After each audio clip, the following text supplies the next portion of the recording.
Wight County School Board's in session. Madam Clerk? Mrs. Perkins, Mr. Colick, Here. Mr. Cunningham, Here. Mr. Wooster, Here. and Mr. Marsh. Here. Mr. Chair, I move to approve the agenda for closed session as presented. Second. A motion and a second. Any discussion? Hearing none, Madam Clerk. Mr. Colick, Yes. Mr. Cunningham, Yes. Mr. Wooster, Yes. and Mr. Marsh. Yes, motion passes. Mr. Chair, I move to approve the agenda for open session as presented. Second. A motion and a second. Any discussion? Hearing none, Madam Clerk. Mr. Colick, Yes. Mr. Cunningham, Yes. Mr. Wooster, Yes. and Mr. Marsh. Yes, motion passes. Mr. Chair, I move to go into closed session to review the personnel report posted on board docs under Personnel tab number 18.1 as authorized by Virginia Code 2.2-3711A1 for purposes of discussion and consideration of prospective candidates of Isle of Wight Public Schools for employment, contract changes, transfers, salary adjustments, supplemental contracts, deletions, supplemental pay, resignations of Isle of Wight County Public Schools employees, and to discuss a matter involving one religious exemption student that would involve the disclosure of information contained in a scholastic record concerning students as authorized by Virginia Code 2.2-3711A2, and to discuss and consider one early admission for a student as authorized by Virginia Code 2.2-3711A2 involving the disclosure of information concerning identifiable students of Isle of Wight County Schools. Second. Motion and a second. Any discussion? Hearing none, Madam Clerk. Mr. Colick, Yes. Mr. Cunningham, Yes. Mr. Wooster, Yes. and Mr. Marsh. Yes, motion passes. Do we have anyone signed up to speak, ma'am? No, sir. Okay, on that, we'll go into closed session.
Isle of Wight County School Board's in session.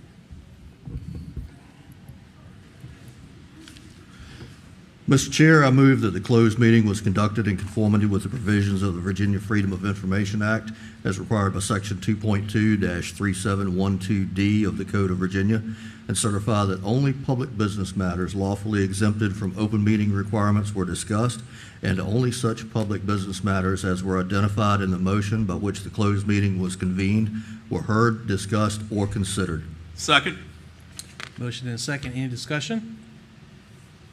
Hearing none, Madam Clerk. Mr. Colick, Yes. Mr. Cunningham, Yes. Mr. Wooster, Yes. and Mr. Marsh. Yes, motion passes. Over to you, sir. Will everyone please stand for a moment of silence and the Pledge of Allegiance?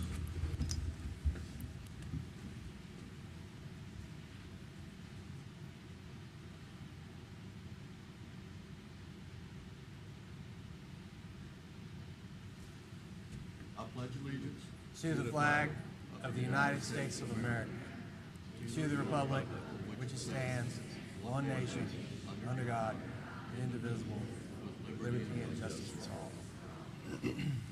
Thank you.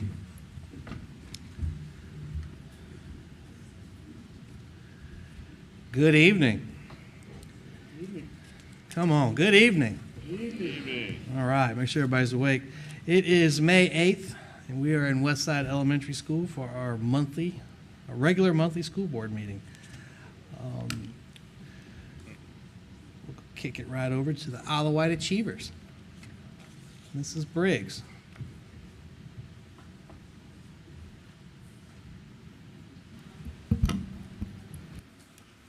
Good evening. The vision for Isle of Wight County Schools is to create a learning environment that will enable every child to discover his or her unique gifts and talents. The Isle of Wight Achievers section of our board meeting gives us an opportunity to recognize and celebrate our students and staff for their unique talents and gifts. And we're going to start with our seniors of the month. And our first one is from Windsor High, and I'm not sure if she is here, so let me just announce that the senior of the month for May from Windsor High School is Daniela Grabowicki Cardenas. And Dr. Coleman's going to look around, but I don't think you're going to see Daniela. Okay, so I will read real quick a few things about Daniela. She exemplifies academic excellence, leadership, and a strong commitment to service. With a passion for forensic science and a deep sense of justice, she brings both focus and integrity to everything she does.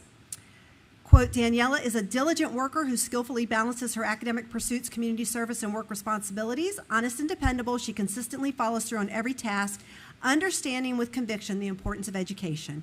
And that comes from Jennifer Davis, math teacher and Beta Club sponsor, and Daniela will attend George Mason University in the fall to pursue a degree in forensic science. So we congratulate Daniela in her absence.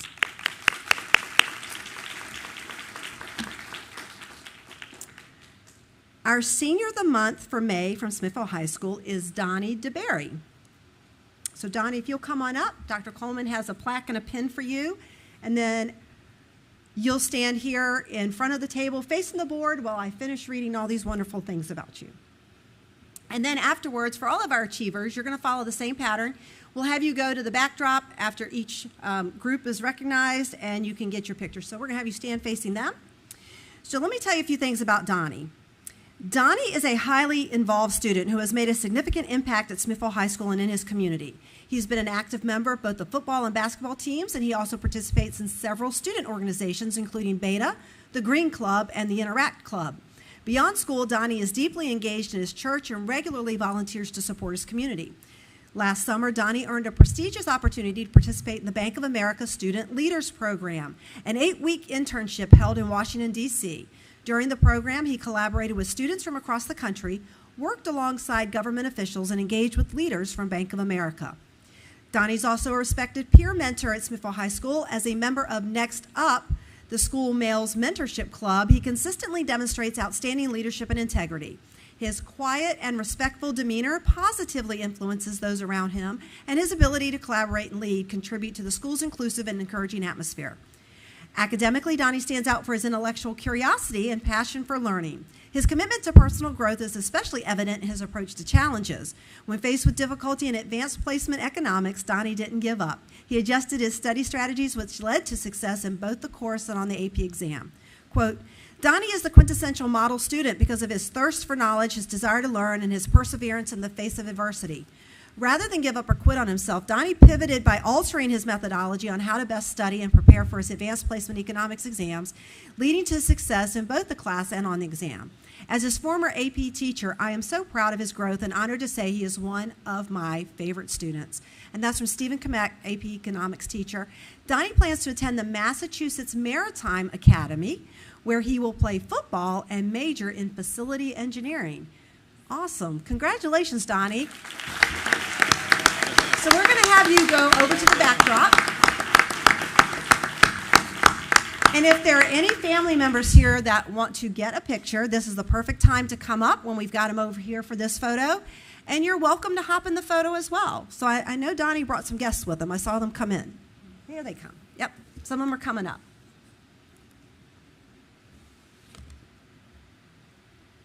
Come on up. Don't be bashful. Yeah, come on. Yes.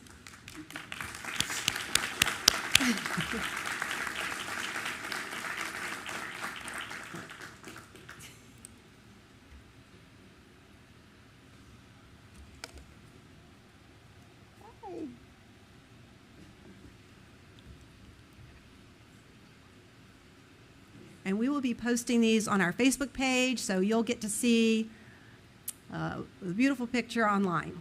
Now that is a Christmas card photo. There you go. That really is. It's gorgeous. Wonderful. Congratulations again, Donnie. Very proud of you. So we're going to move on to a Great Computer Challenge, which is one of my favorite events. And Windsor High School students recently participated in the senior division of the Great Computer Challenge last month. The long-running event is a joint project of WHRO, the Consortium for Interactive Instruction, and Old Dominion University. It provides a competitive opportunity for students in kindergarten through 12th grade from public and private schools to demonstrate their knowledge of various computer applications and programming skills. And we're excited to recognize the teams from Windsor High School that placed at the competition. Now, I will say, May is a rough month for high school kids because everything under the sun is happening in May. So you may hear lots of names, you may not see many faces, but no, we're still congratulating them for outstanding showing at GCC, as I call it. So in computer-aided design, Windsor Zachary Sharp received honorable mention. In graphic design, Windsor High took third place, and the team was made up of Divinity Robinson, Jakira Jones, and Travion Goodwin. In video editing, they took second place. Team members are Mariah Garcia, Nira Butler, Jamie Scott, and Jalea Holloman. Windsor High took second place in desktop publishing. Team members are Javante McNeil, Journey Johnson, and Jason Langford. And Windsor High earned first place in desktop presentations, and team members are Yancy Martinez and Desire Pichardo. Coaches are Sharon Smallwood Moore and, drum roll, Tyler Mosley, who is here. Oh, who did I miss? Who is that? Divinity? Divinity, thank you for being with us, Divinity. So yes, so Divinity was on the team that took third place in graphic design. Congratulations, Divinity. That's wonderful. We're very proud of you and the rest of the Windsor High students.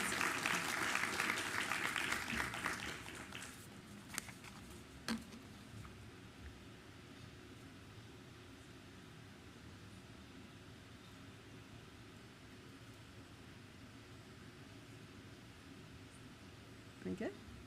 Congratulations once again. Very proud. All right, next we've got some students who participated in the Skills USA Challenge. First, we want to recognize members of the Smithville High Robotics team and also the Skills USA Welding teams on their outstanding performance at the 2025 Skills USA Virginia State Leadership Conference, which was held back in April. The Smithville High School robotics team made an impressive showing in two separate competitions. Emily Miller and John Worthington, and if y'all are here, come on up, captured gold in the mobile robotics technology competition. This rigorous event included three components: the VEX high stakes game, a comprehensive engineering notebook, and a formal interview with judges. In the VEX challenge, teams had just 90 seconds to direct their robot to pick up goals and place donut-shaped rings, and we'll get you guys to stop right there and face the board. donut-shaped rings onto goalposts before transporting them to designated zones. The Smithville High team's robot was scored across both autonomous and driver-controlled rounds. Their engineering notebook stood out for its thorough documentation, including design process notes, data, and CAD drawings. Emily and John began building their robot in August 24 and competed in the Regional VEX competitions in Richmond to refine their design. Their gold medal win qualifies them to compete at the National Skills USA Championship in Atlanta this June. Joining them, we also have Amberlynn Frucci and Vincent Jamie Sawyer, who earned the bronze medal in the Urban Search and Rescue robotics competition. Their robot successfully navigated a search area designed to simulate the urban rescue mission, locating hidden ordnances inside small structures. The challenge required precision, teamwork, and communication, with one team member guiding the robot operator by using real-time camera feedback. Their engineering notebook and interview performance also contributed to their final score. The Smithville High engineering instructor is Heather Greer. Ms. Greer, please come and join this wonderful team. Oh, I'm sorry. I just saw backs of shirts. I apologize. Oh, my heavens. No, you're fine. Well, congratulations to all of you on an outstanding showing, and we'll have you go over here to the backdrop.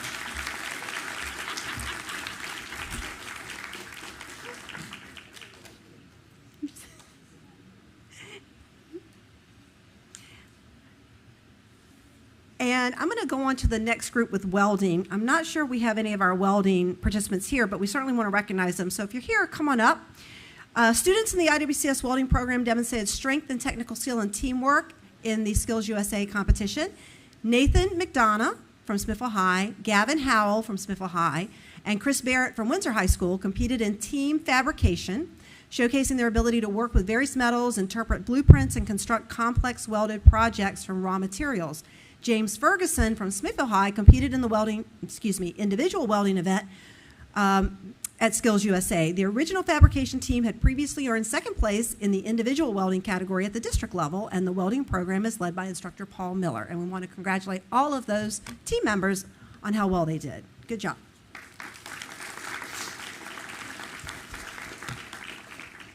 Okay. Now we're going to wrap up our achievers with a competition that I think we hear quite a bit. KidWin. The KidWin Challenge is a hands-on design competition that engages students in STEM through the lens of wind and solar energy. Student teams design and construct small wind turbines and solar structures that they test, and then meet with a panel of industry professional judges to present their design process and demonstrate their contextual knowledge of renewable energy. Teams also engage in a variety of instant challenges to gauge their on-the-spot teamwork and problem-solving skills.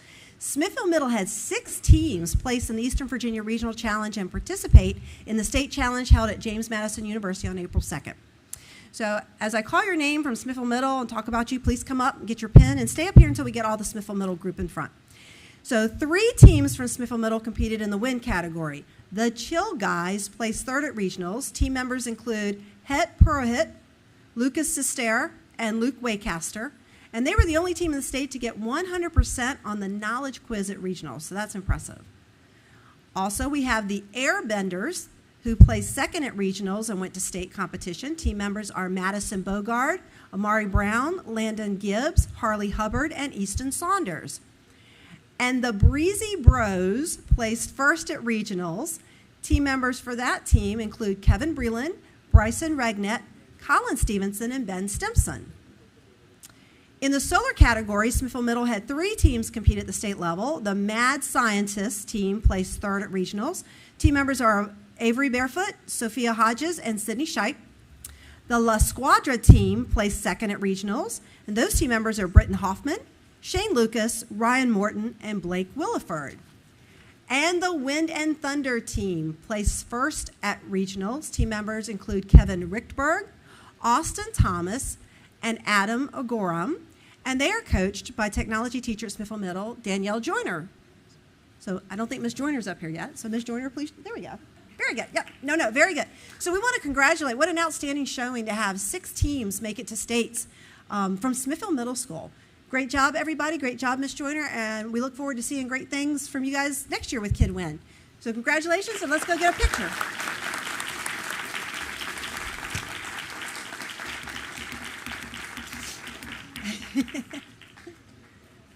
And once again, family members, perfect time to come up and get a photo as well. And that's it. That's it. Thank you.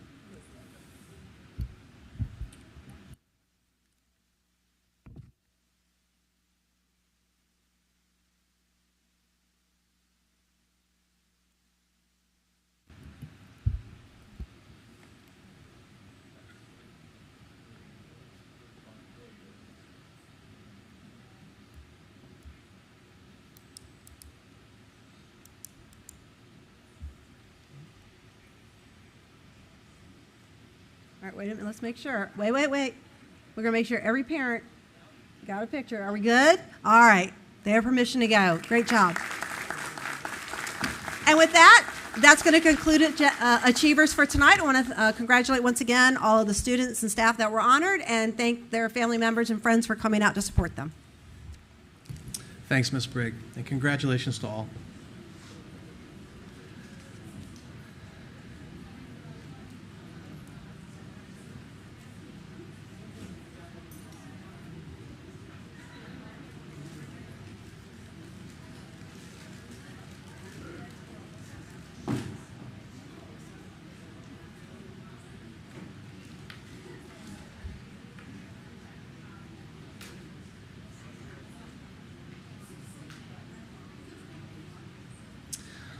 All right, that takes us to Eye on Instruction. I'll let you young men and women set up whenever you're ready.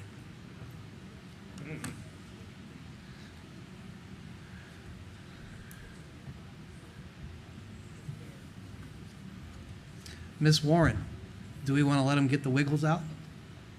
No?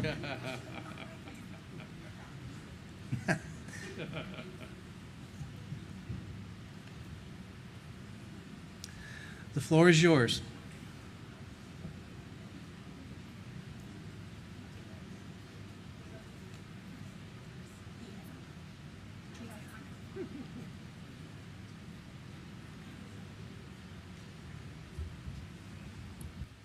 Hello, we are the Carrollton Elementary School Morning Tweet News Crew. Hi, I'm Trace. I'm the producer of the morning.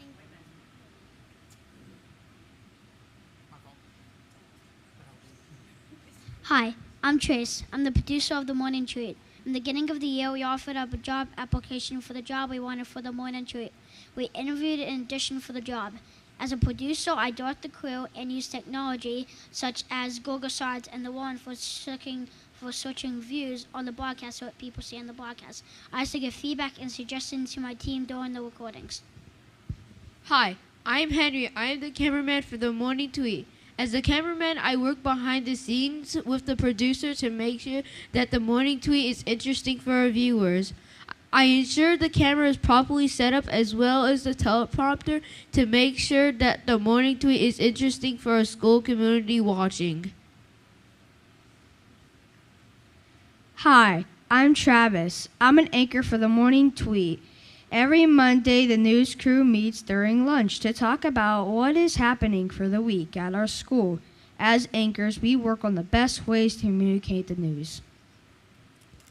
Hi, I'm Kelsey, an anchor for the morning tweet.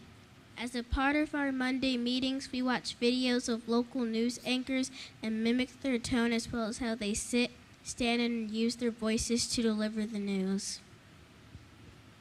Hi, I'm Asher, a reporter for the morning tweet. As a reporter, we pitch our ideas for our weekly ongoing segments. Some segments that we've done include Wacky Wednesday, Teamwork Tuesday, and Find It Friday. We also report stuff that needs to be reported on the morning tweet for that week. Some special segments we've done include Black History Month and Women History Month. We had special segments dressing up students and interviewing them on the morning tweet. Hi, I'm Amara. I'm a meteorologist for the Morning Tweet. It's my job to communicate what the weather will be like for our Carrollton Cardinals and how to dress for the weather.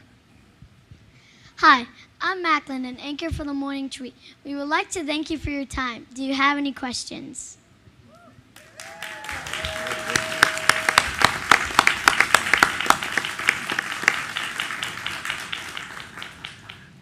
For the meteorologist, do you always get the weather right?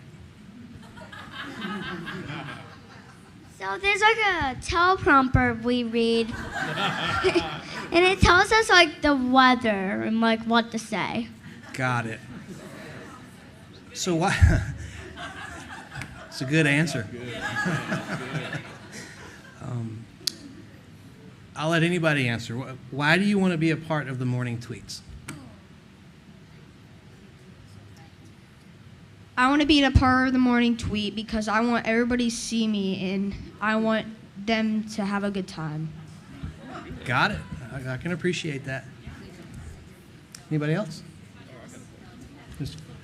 Oh, go ahead. Go ahead. I like being on the Morning Tweet just to be like shown everywhere. You like being center of the attention, huh? Yeah, I got so much attention. I get it. Okay, I've got a question. Who wants to be in the news or on the news when they grow up?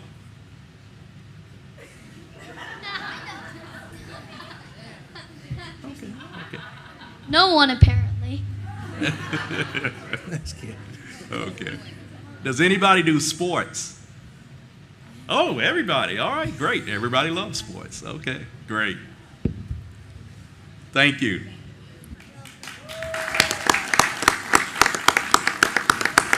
Thanks for coming up and sharing that with us. Great job.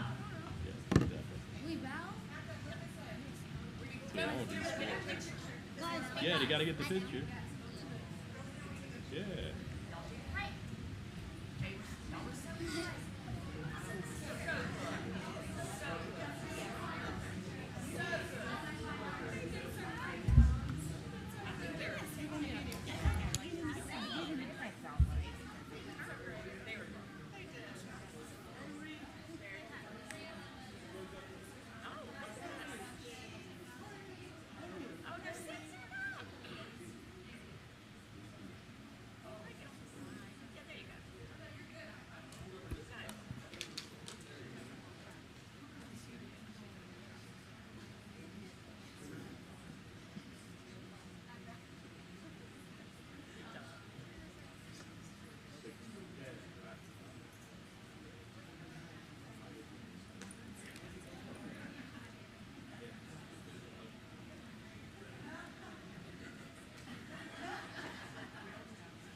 All right. Well, that moves us into citizen comments. Madam Clerk, do we have anyone signed up to speak? Yes, sir. In accordance to policy BDDH-E, presentation of information on any subject will be concluded at the discretion of the board.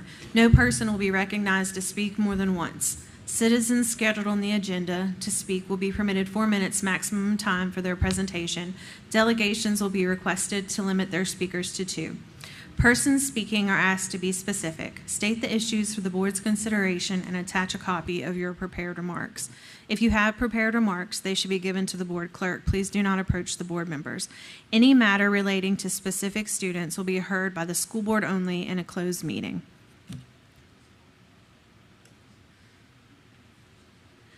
First, we have Miss Amy Carr.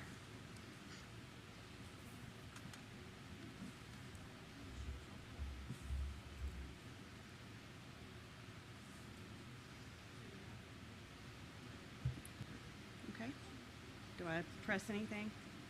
No? Okay. All right. Good evening. My name is Amy Carr, and I am a 5th grade teacher at Windsor Elementary School.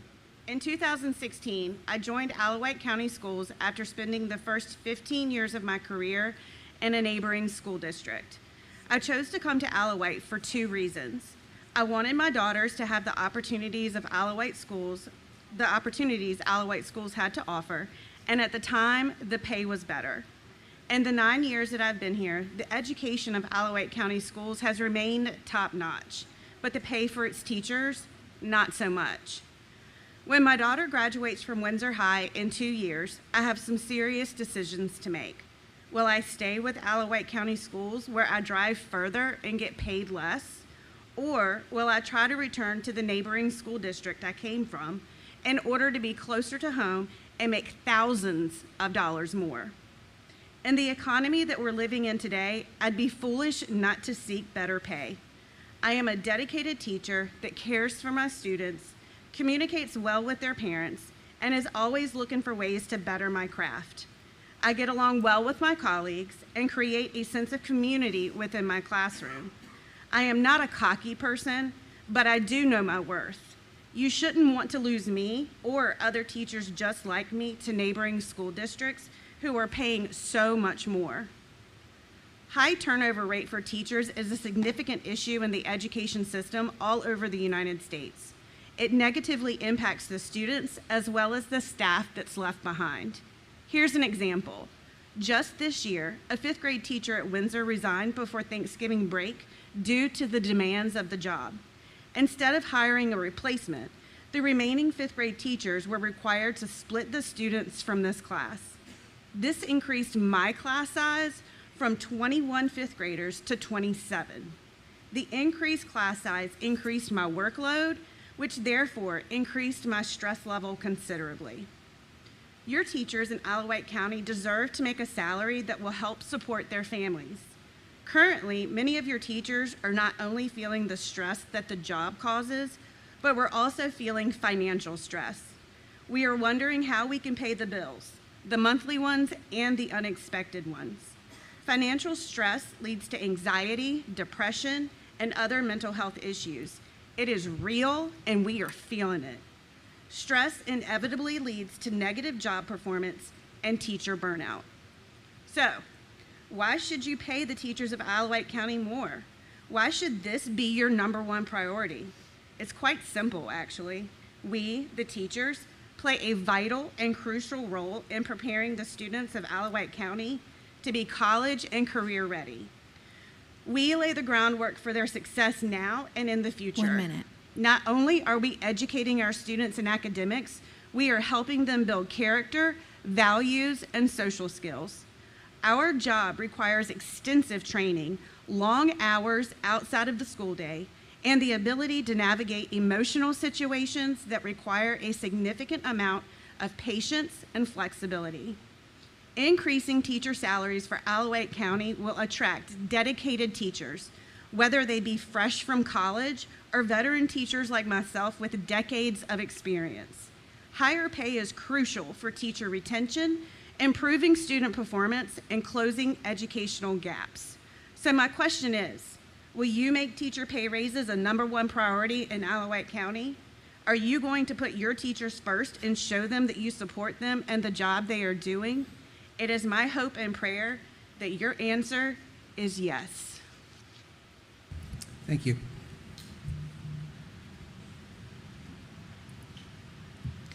Herb DeGroft.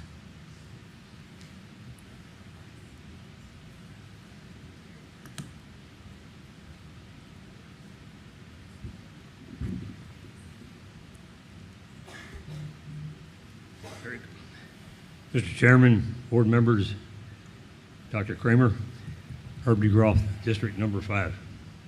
I've come this evening to talk to you a little bit about this board's fiscal responsibility, about the teachers appearing before the county SUPs pleading for their step increase, and Dr. Kramer's public corrective action plan for fiscal year 23 and that $345,000 deficit.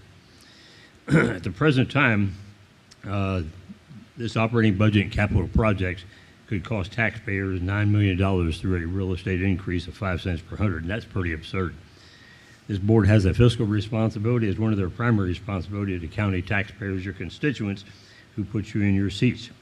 This board has the authority to stop the increase in taxes by just making a SUP info decisions before the SUPs do vote on it finally. But the old central office complex and the 2 sped office trailers up for sale, maybe make $500,000. Change the boiler room idea of $1.4 million renovation and use those 4 classrooms that technical staff abandoned. Do that for about $100,000 and save $1.2 million.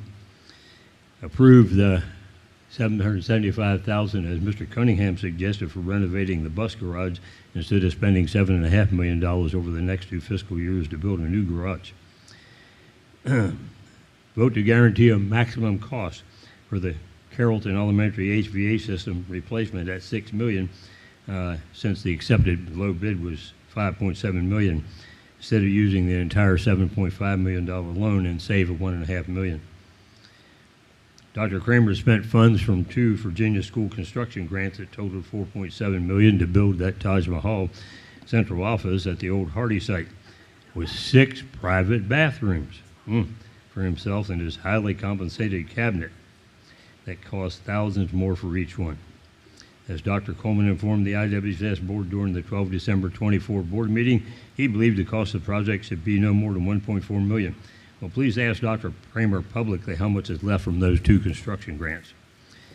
By this board just doing your job and recouping this money from the 5 areas I've mentioned, you can save a little better than $7 million. Plus that alleged surplus between now and the end of this fiscal year, you can get close to $10 million. In any case, the step increases for the teachers, as you just heard, has to be one of your, in fact, it has to be your first priority, because the teachers make the difference in the classroom. As Mrs. Edwards used to say, it don't count in mortar and bricks, it's what takes place in the classroom. And Miss Edwards was dead on. In any case, Dr. Kramer also got a stand-up desk. I guess he's tired of sitting down.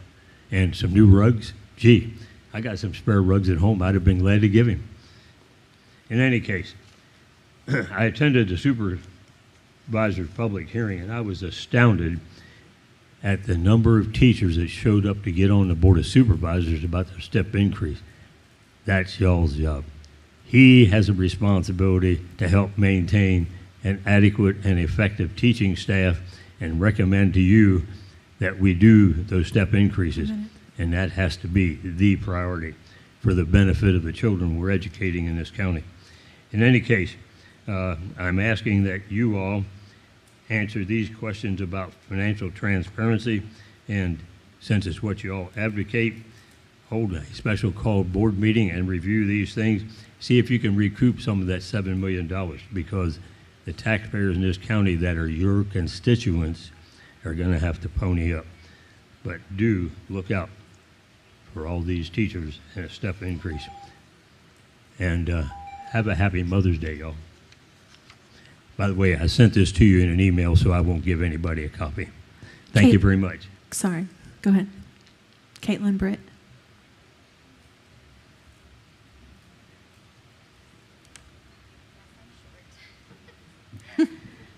Thank you. I appreciate that. Alrighty.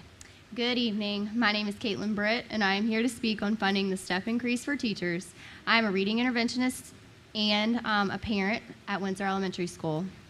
A colleague of mine uses a saying that has stuck with me. That saying is, clear is kind. It is clear to me that experienced teachers are one of the most important investments in a school system. As a reading intervention teacher and a parent of 3 children, I see the benefits firsthand of having teachers who stay in the county and are trained and seasoned with our practices and curriculum. Our students now, more than ever, need stability. I feel very strongly about keeping experienced teachers in our school. I don't want to have a revolving door of inexperienced teachers. I don't want to have to worry if my children will get a good teacher each year. What is unclear to me is why the step increase is being treated as an option and not a priority. Teachers have enough to worry about within the walls of the schools. A step increase should not be something teachers have to worry about for not 1, but 2 years in a row. Teachers need to know that we are going to be able to grow financially and be fairly compensated for years of experience and service, not just given a cost of living raise when the governor mandates it. We're already one of the lower paid counties in our area, and freezing the steps makes that discrepancy even larger. What is a step? A step is a year of service. Teachers have earned this pay based on how long they've been in the system. When teachers apply to work for the county advertises the teacher pay scale, and that is how we know what salary we'll make. There is nowhere that I've ever seen it posted that it says sometimes these steps are frozen, sometimes you don't actually get it. It is the opposite. It states year 1, blank amount, year 13, blank amount, year 30, blank amount. This is a poor leadership decision to not honor the step plan. This is what we clearly sign up for when we agree to teach in Wight County. The step scale is not new. It's been noted that it has been used in the county for longer than I've been alive. While it is unclear on whose idea it was to treat the step as an option, it has become clear to me that paying close attention to the budget, speaking up, and having these difficult conversations is crucial.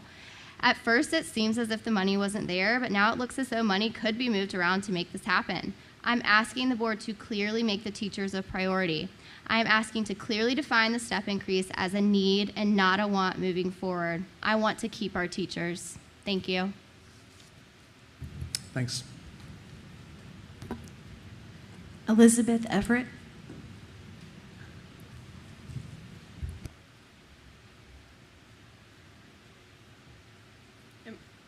Okay, good evening. My name is Elizabeth Everett. I'm a reading intervention teacher here in the county, and I'm speaking tonight regarding the school budget and the teacher step scale. I was told by numerous people in the county the main reason we didn't receive our pay last year, our step pay, was because the Board of Supervisors is not funding us enough, and I think there's some truth in that. However, they're indicating that it was more of a school board decision to put the money in other places. I don't know all the ins and outs of the budget. That's not my job to know. But since we are not being paid to match our years of service, I've begun to make it my mission to better understand it. It seems to me the decision to freeze our step may lie with everyone. The Board of Supervisors, who are being too conservative with their funding and are not prioritizing us like they should, and then you all, the school board, who are approving such budgets that leave us out. However you cut it, it really doesn't matter. The fact is, we've been put as a lower priority on more than one occasion. I understand that you're working hard to make it happen this year, which is appreciated. But the fact that it's even on a list is a problem. It should just be a part of your working budget. After asking some questions about the budget, I've learned that central office makes multiple recommendations on the budget to the school board. Frankly, we don't feel that there should ever be a proposed budget without the step included. Steps are years of service. It's our desire that the operating budget every year includes the salary adjustment to reflect the step plan that every teacher in this county deserves. This should be a standard way of doing business moving forward. We know the reason for this was because we got the 3% from the state. But they did not give us that with the intention of you undercutting the step. Therefore, it's not a real raise. It's not a real 3%. It's more like a 1. This has become a common practice in this county, and we can't keep taking it. We're also wondering, when the budgets are being made, and according to you all, it's very tight, are any other employees' salaries, such as our central office staff, evaluated to see if they too could take a 1% decrease? I genuinely don't know. If that's happening behind closed doors, I applaud it and I appreciate it. But if only teachers' salaries are contributing as a way to save money, I think the school division needs to think about what that says about us. If our leaders at the top aren't willing to sacrifice a small portion of their income, why should teachers have to sacrifice theirs? We need to prioritize the people in this system first, then the nuts and bolts. This is a hurdle we need to face and get over together. We aren't here tonight to strictly discuss this budget. We are here to talk about every budget moving forward. We don't want to be up here year after year begging for the money that's promised to us that's listed on the county website. It would be easy for us to leave and go to a county that increases our individual finances, but many of us don't want to do that. I live here. My son starts kindergarten in the fall here. 1 minute. I want to invest in my community here. I will forego more money because I want to see this through. I believe there are many great qualities in this school system and that we have a chance to improve upon it even more. We need to keep our solid teachers. We need to give them a reliable school system that they can count on and not the instability year after year of wondering what their contract's going to look like and if it'll come up short. We want to have leaders and a school board who are proud of their teachers enough to make sure that they take care of us every year, not just some. We're not asking for you to be financially irresponsible, and you don't have to be to make us a priority. We're not a dying county in the middle of Appalachia. We're a growing and thriving community who can afford what we're asking. You all are better than this. We are better than this. We deserve to have this. We have faith that you all can turn this around. We want to be on the same team and work towards a common goal. Please do your part in helping us get there. Thank you. Thanks, Ms. Everett. Do we have anyone else? That's it. So, Ms. Everett, Ms. Carr, and Ms. Britt, I ask you ladies to hang around. So we're going to discuss some of this a little bit later on. So, thank you for coming up.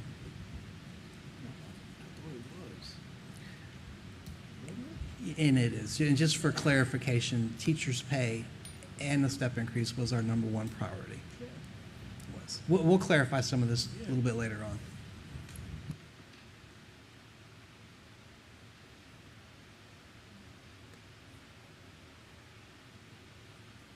All right, that takes us to 14.1, our student liaisons.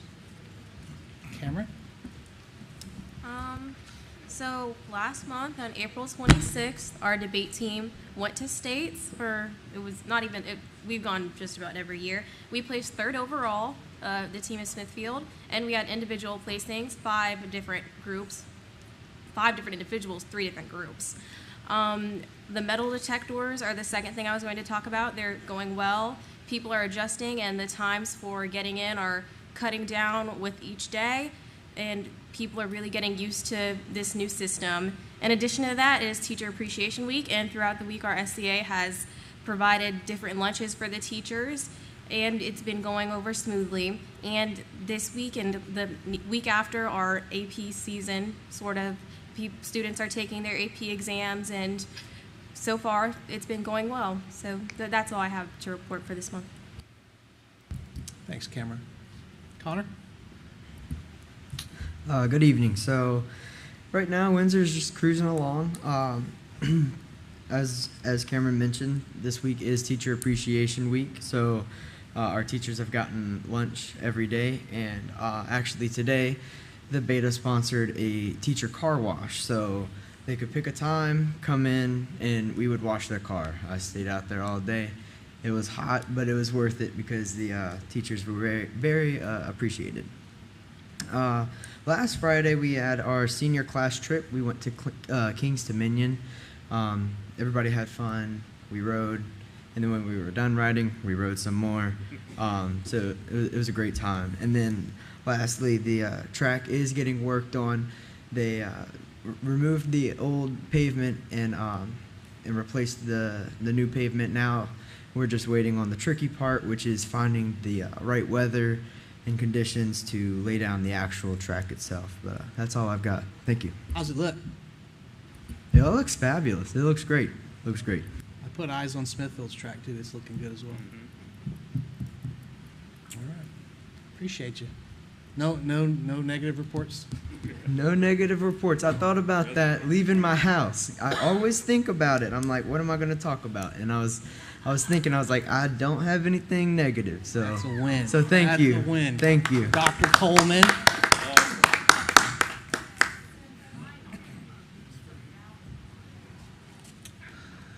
All right. It's a school night, so I'll defer to you two to make a decision as to when you want to pack up and roll out. Hang up as long as you want. I'm good for a little bit. Okay. You can take off if you want to. All right. What do we got? Tuition rates, 15-1.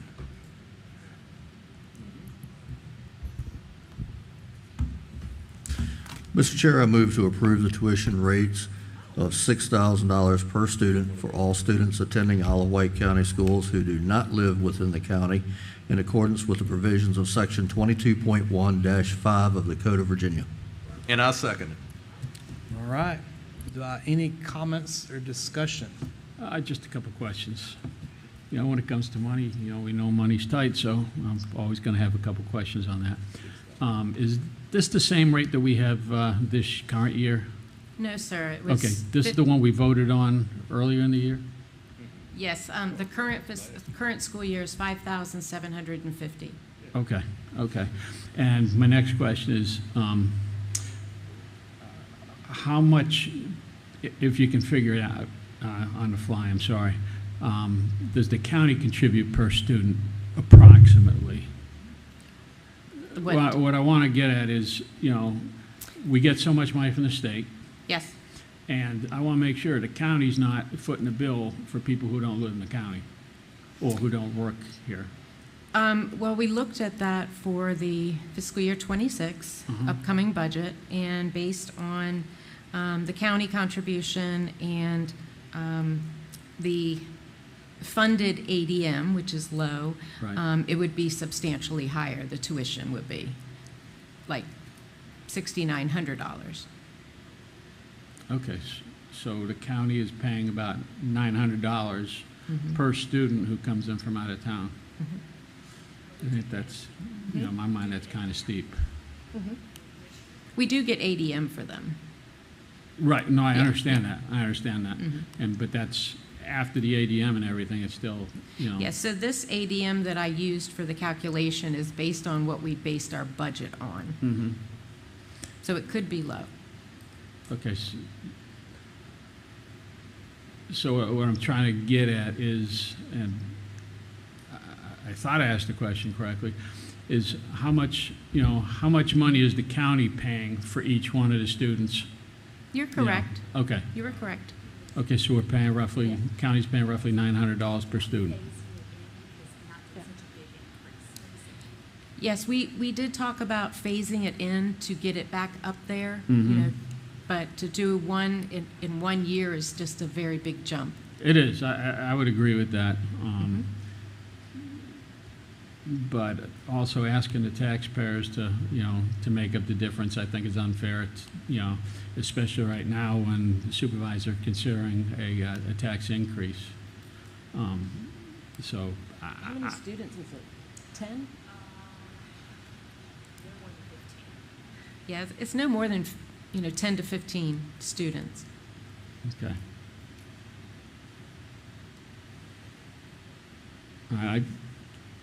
I think it's low, you know, I'll leave it to the others to, you know, to voice their opinions. If I may say, Mr. Colleague, I mean, Yeah.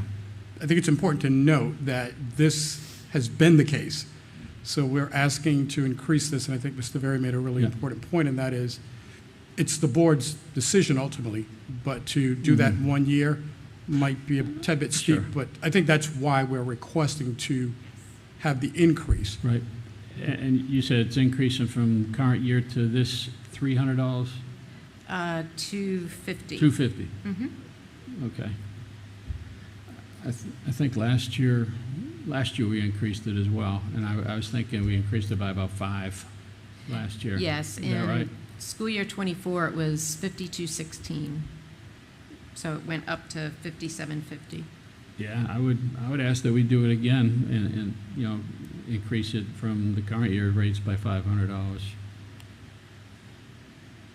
which would put it at, we say 6250.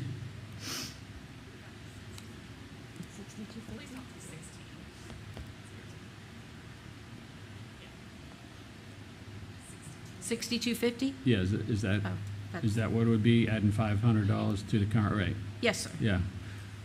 Mr. Chair, that's what I would propose.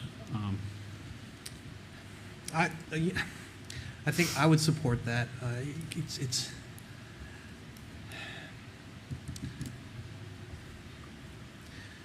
I'm just trying to think of being on the other end of that. I have no idea what tuition is for IWA or Mansman. I'm sure it's significant, quite a bit more than what we're charging. Yes, it is. Yeah. And I would argue that we are as good, if not better, than either one of those.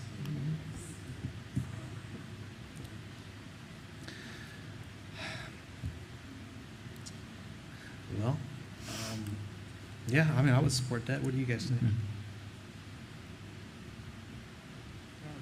Yeah? What do you say, Mr. Wooster? Okay, you want to amend your motion?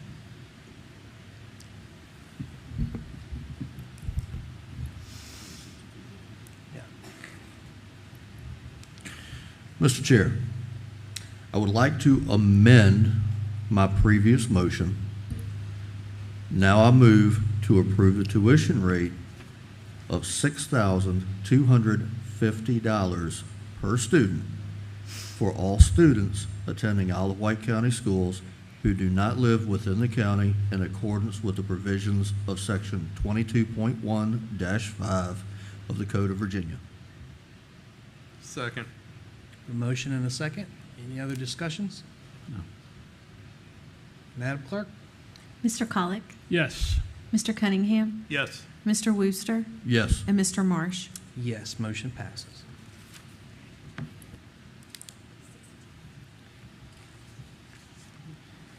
All right, ma'am. 15.2, health insurance program and premiums. Yes. I believe you have it on your screen or in your packet, the proposed tuition rates.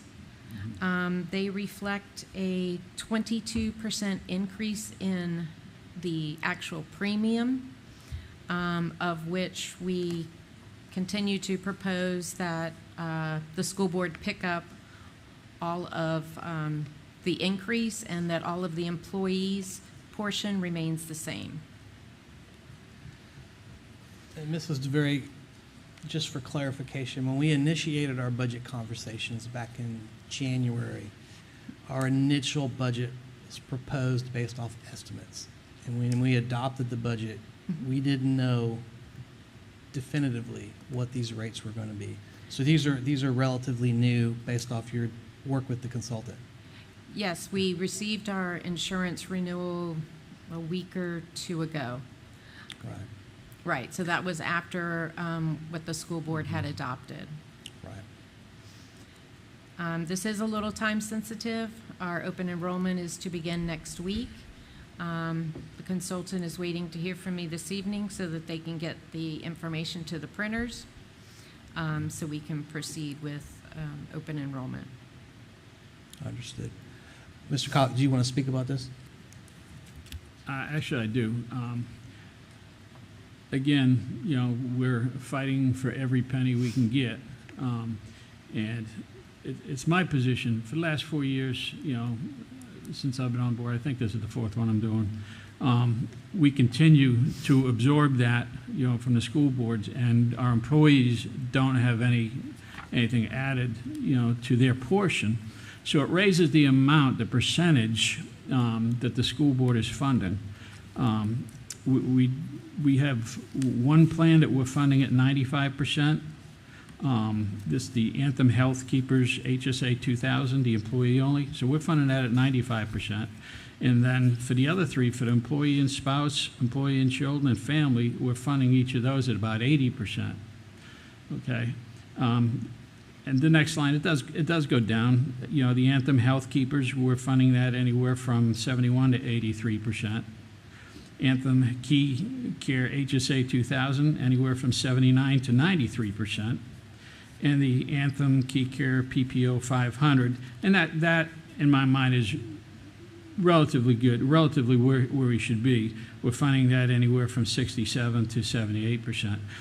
So it's my position that the increase that we have, the employees should maintain the current percentage that they're paying towards their health care. If you go anywhere else in industry, in the government, military retirees, when the health care costs are increased, the employee still has their burden that they have to pay. Okay, their employers, for the most part, there are some employers that do pay 100%, but for the most part, that cost sharing continues. And I just think that should happen here in this case.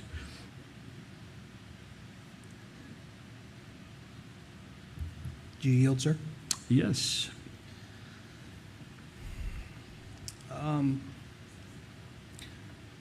I don't think you're wrong, but I guess my issue with that, Mr. Collick, is that we started this budget work back in January, and we unanimously adopted a budget on the understanding that we were going to absorb those premium costs. See, I don't think we had that particular agreement. It wasn't the same amount. It wasn't the same amount, but we voted unanimously with the premise that we were going to absorb the health insurance premium increases. And we discussed this at length. My biggest concern is that we not only unanimously adopted that budget, we prioritized it, and we sent it over to the county.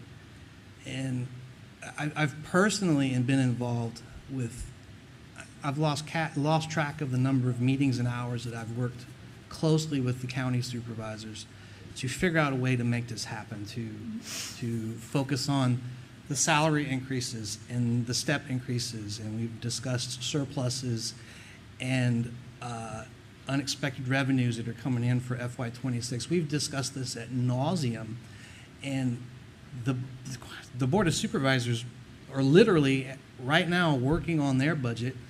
Dr. Kramer and his staff has been working with the county administrator and his staff to get this wrapped up.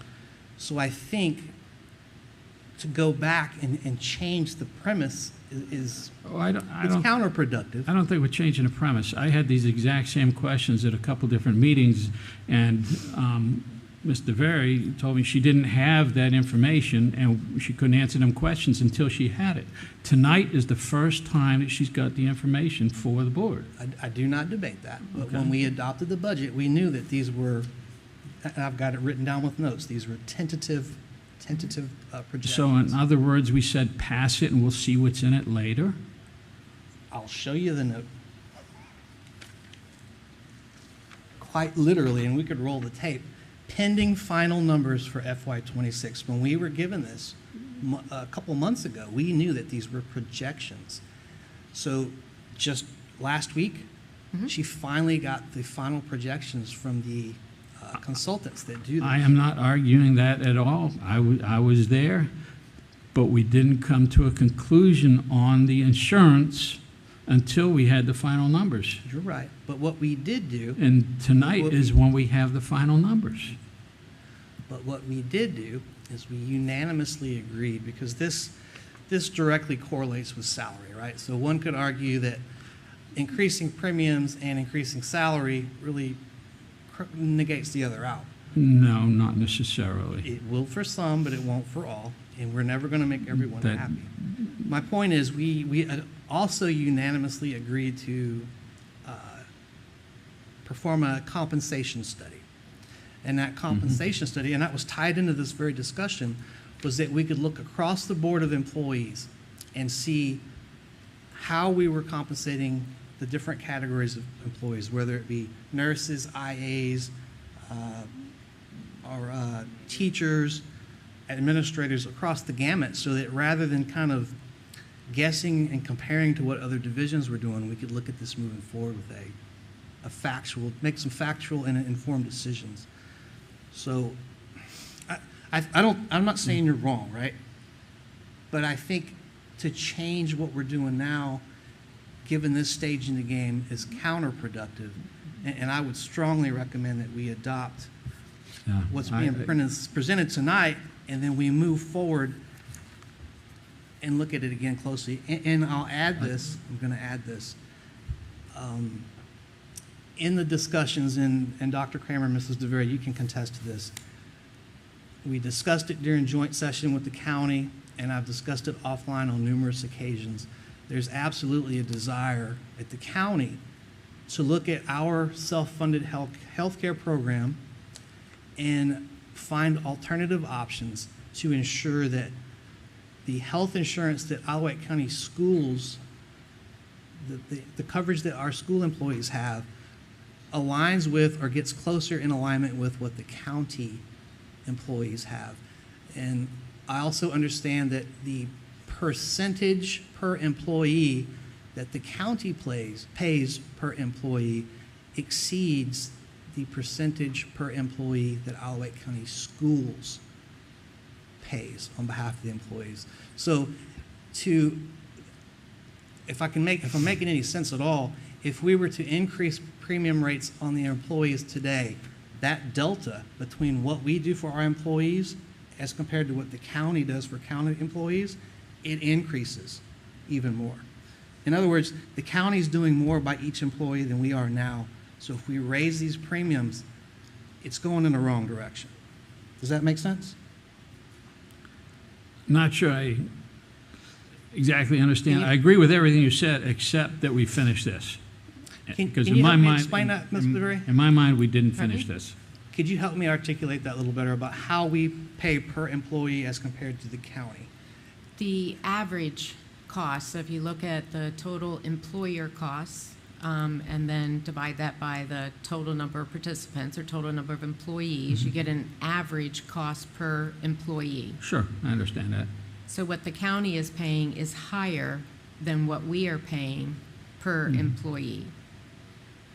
So if we would raise what the employee is paying, that's going to make that even greater. The difference between what the county is paying on average and what we are paying on average. I think we've been doing this for a number of years, and it's become standard practice to do it that way. And I think it's wrong. Okay, I think it's using the taxpayers' money to give a benefit to our employees, and God love the teachers and everyone else. But our taxpayers don't get this benefit, for the most part, with their employers. They quite literally do. The county employees get this benefit, and we're all taxpayers. Okay, your non-county employees, your regular Joe that goes out to the shipyard, goes over to Norfolk, works in the hospital, if their insurance premiums go up, their employer's gonna make their personal insurance premiums go up. But if I'm the only one, that feels this way, so be it. Okay, it's just that's the way I'll vote. Okay, I'm a firm believer in that. Okay, I think it's more fiscally responsible from an elected person's position to stay consistent with, what most people do. Okay, in regard to insurance. I appreciate the spirited debate, and I think it's probably good that we don't sit up here all the time singing Kumbaya. Like we should have these spirited debates. I will respectfully disagree. It certainly isn't personal. I think that as a part of the overall compensation package for Wight County school employees, especially knowing that the county employees have a better deal than the school employees, and really they're all county employees, right? Every one of us. It's important to keep that package as beneficial as we can.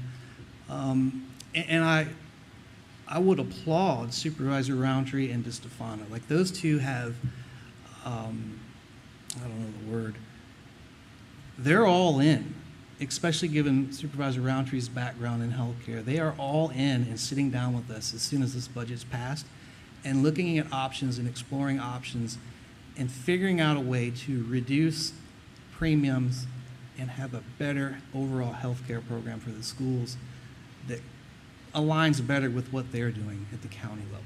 Oh, yeah. I agree. That's something I've been advocating for, and Dr. Coleman would tell you, since January of, 4 years ago, 2021. That's right. And I think really we've got the right people in spot right now Yeah. to make some good positive movement on that.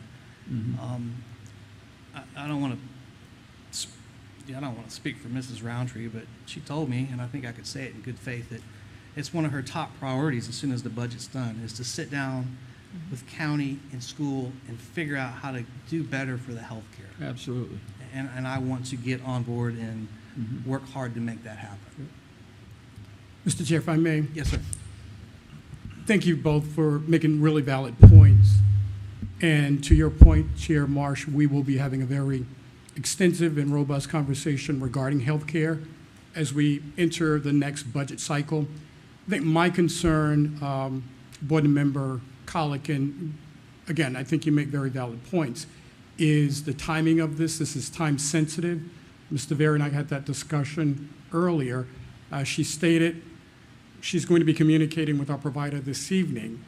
This will delay, obviously, our ability to get this information out to staff. Would you speak to the ramifications of this, Mr. Very, if for some reason this is delayed and it's not approved this evening? Then open enrollment's going to have to be delayed, which is already scheduled. Preliminary information has already been sent to employees, and it's also stated that there would be no increase to employees.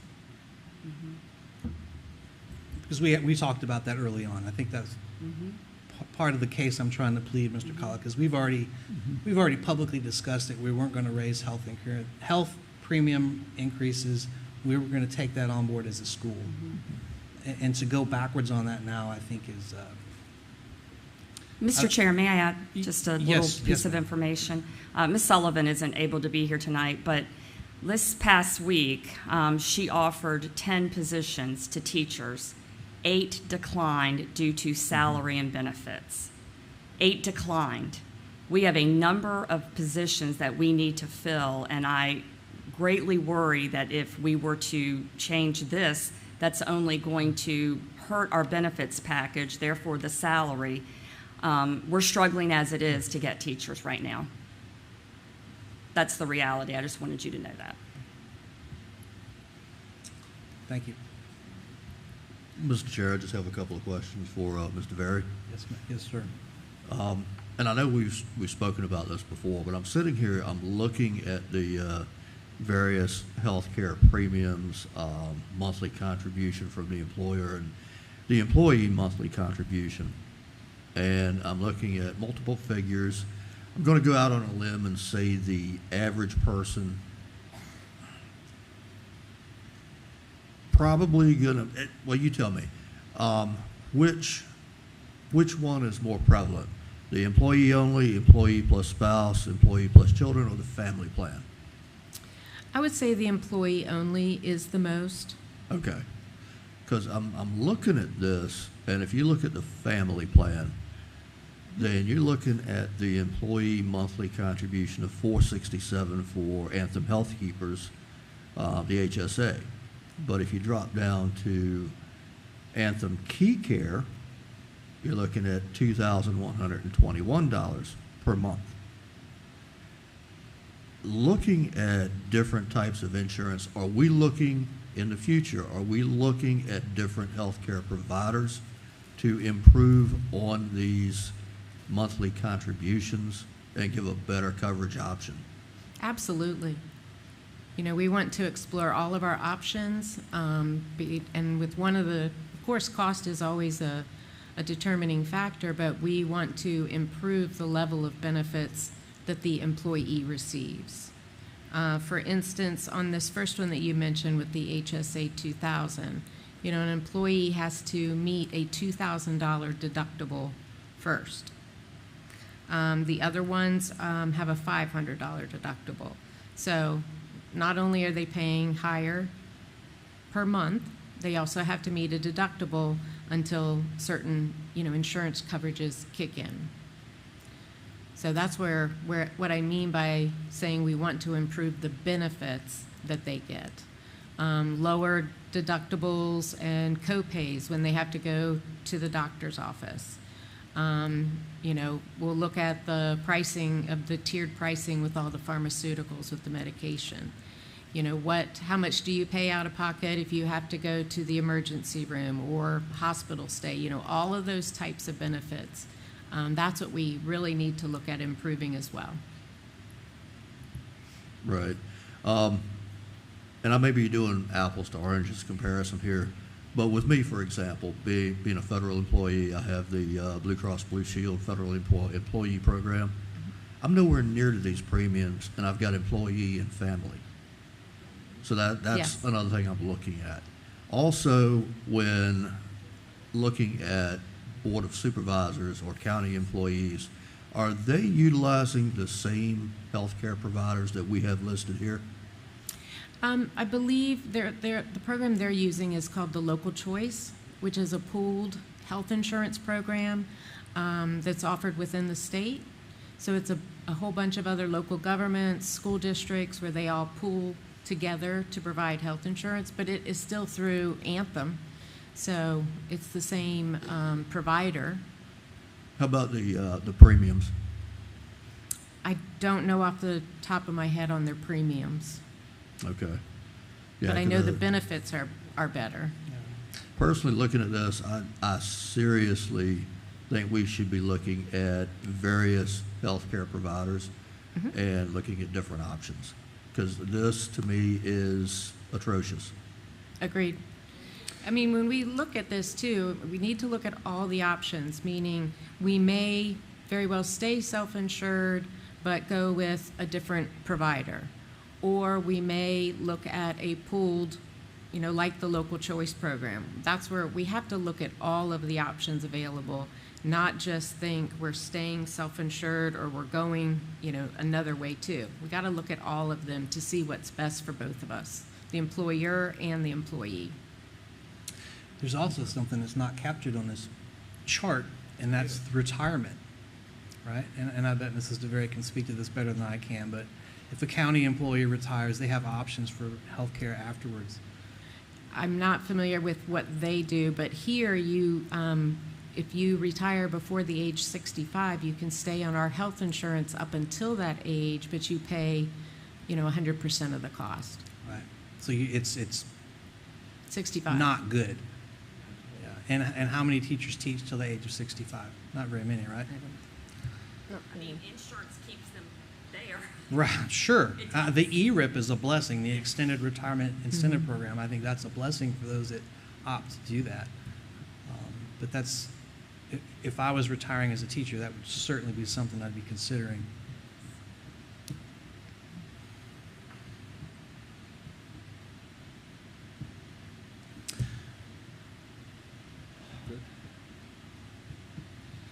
Make a motion, somebody?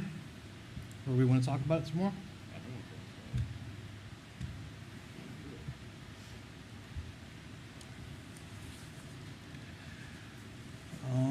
I'll make a motion.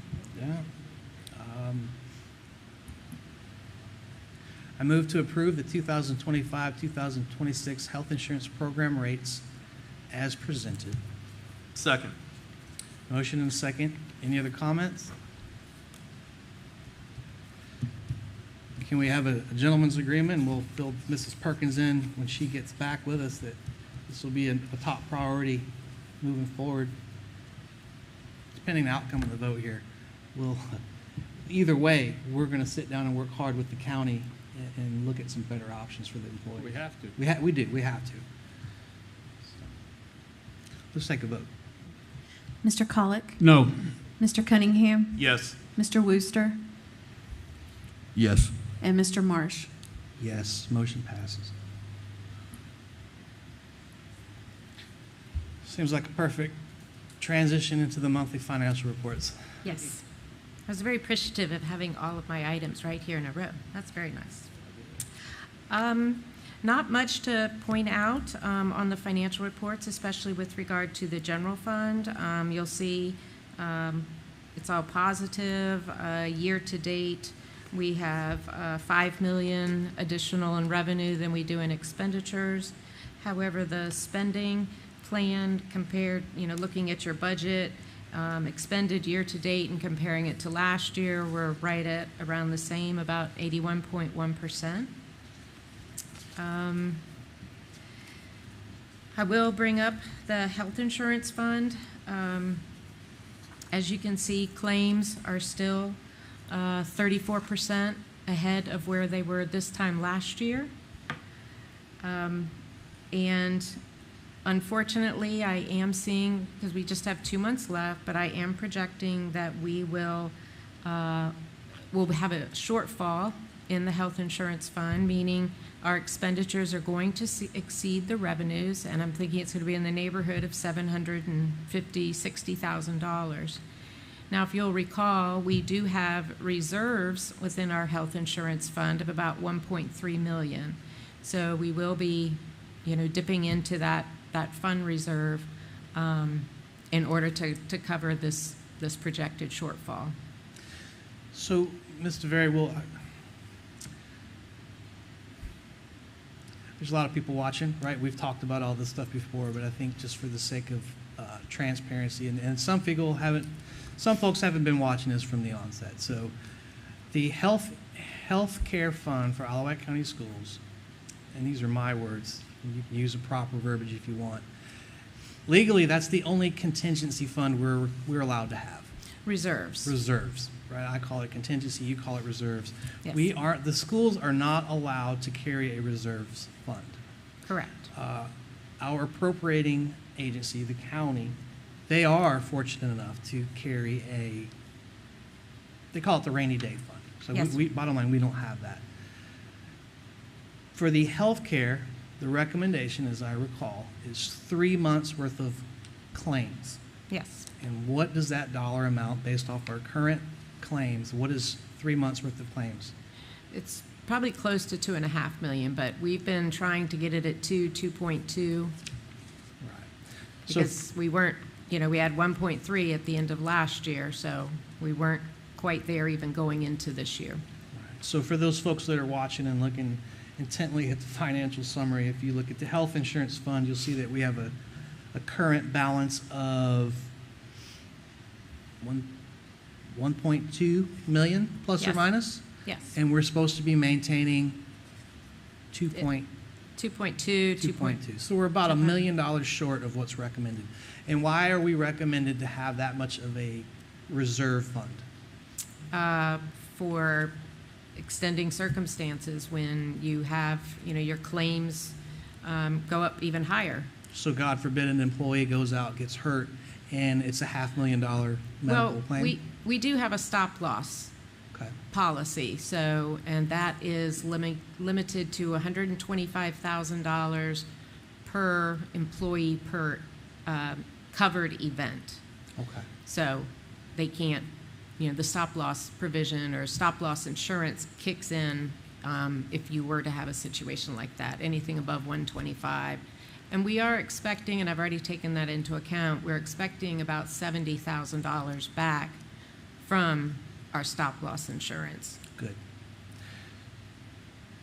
So, again, just for the listening audience, any unlikely or let's say let's hope it doesn't happen, we were to deplenish that surplus or that reserve, then what would we do? Claims jump up and our $1.2 million is zero. We're negative. What would we do? If you do not have the excess funds within your general fund at the time, like how we're going to talk about here shortly, you would need to go back to the county and ask for an additional funds. That's what I wanted to get out loud. So I think it's important that everybody understands that's why we have that reserve, and that's the recommended amount, so on and so forth. I'll let you carry on. With regard to the financial report, that's all that I wanted to point out. So any questions anyone might have?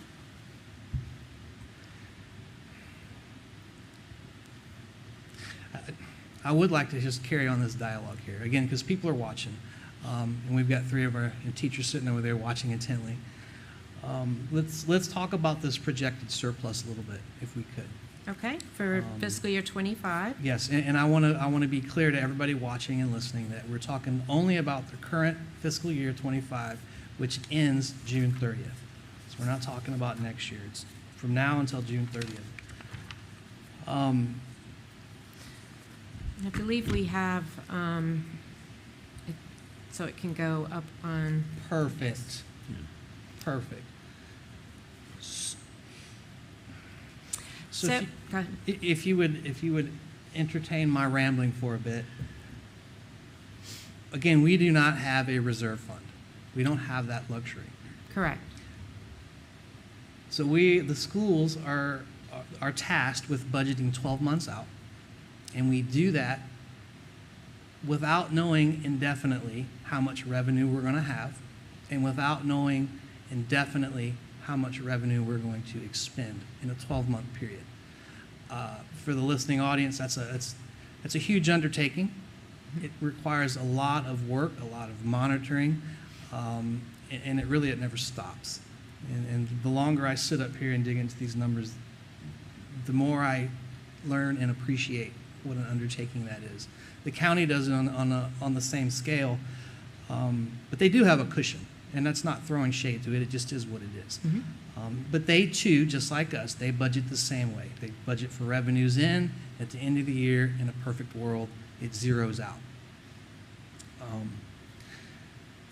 That $3 million, that estimated surplus, where did that revenue come from? That is a projected savings in salaries and benefits due to vacancies we've had throughout the year, as well as attrition. So that's what I am projecting we will have, and it's not necessarily revenue, it's a savings on the expenditure side. So just for simple examples, and I'm a simple guy, if we have an employee that makes $100,000 a year, and for whatever reason that employee resigns halfway through the year, that's $50,000 that we could potentially find in surplus. At the same time, we have to hire and fund a substitute teacher. Yes. So it's not always dollar for dollar. Correct. And another good example is if we have a entry-level teacher, zero experience, they're going to fall in at the bottom of the pay scale. Pick a position, any position. That position is still budgeted for the top of the pay scale, or it is an average? Well, it depends on if it was currently a vacancy at the time of budgeting, then I believe we don't do it at the very lowest. So, but if the position was, there was somebody that was filled, then we're going to budget it based on that person's, salary at the time. Right. I think it's fair to say that it has to be a conservative estimate. Otherwise, if you're not conservative, you can potentially end up at the end of the year with a deficit, and we've lived through that.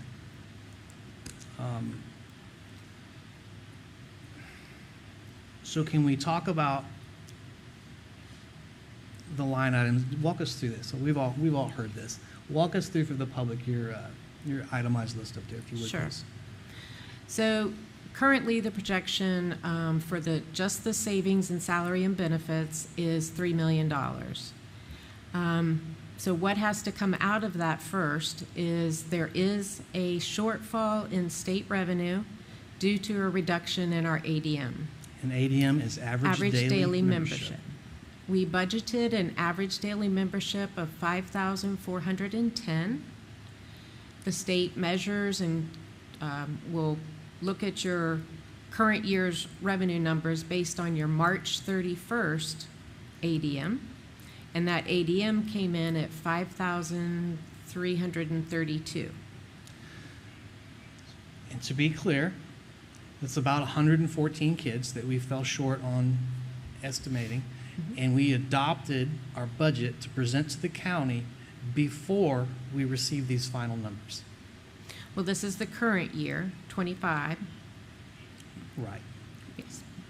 But we approved the budget on an estimate, and at the end of the year, yes, we get the final outcome. Yes. So we literally adopt the budget before we know exactly how much money we're going to get. Yes. Yes, sir. And in this instance, we were $682,000 off. From the state revenue, yes, we will be short 682,000. Got it. And if that happened and we didn't have any reserves from salary and benefits, what would we do? We would have to go back to the county and ask for more local funds. That's right. The point I'm trying to make is when you're doing these budgets, and I've told Dr. Kramer this repeatedly, you're damned if you do, you're damned if you don't. If you end up with a surplus, the perception is you didn't budget correctly. If you end up with a deficit, the perception is you didn't budget correctly. So the best you can do is be conservative. And this year, I think it's a welcome change to be discussing a surplus as opposed to the last time we were trying to figure out what we were going to do with a deficit. If you could carry on, please, ma'am. Thank you for entertaining this. Yes. The next shortfall in revenue that I'm projecting is with federal and local sources. For instance, impact aid. It's not going to come in quite as high as we had budgeted. On the local sources is tuition, as you approved earlier. We budget for a certain number of students. We did not receive that many, so therefore we're not going to get that tuition amount. So that totals about almost $46,000. And to some degree, moving forward, what Mr. Collick's motion was to raise the tuition is going to offset some of this for the coming year. Yes. Yeah. So I think that's a wise decision, sir, and I'm glad we brought that up. Supplements? So supplements and stipends, the ones that I'm referring to are like for coaches, and the spring coaches, those are paid in the month of May. And when I first did the salary and benefit projection, I did not take that into account, that one-time payment in May. So that's why I'm needing to subtract that here. It's not that it wasn't budgeted. It was budgeted. It was just I didn't include it in my projection for the surplus. Understood. The next item is the governor and General Assembly have approved a $1,000 bonus for SOQ positions, teachers and instructional.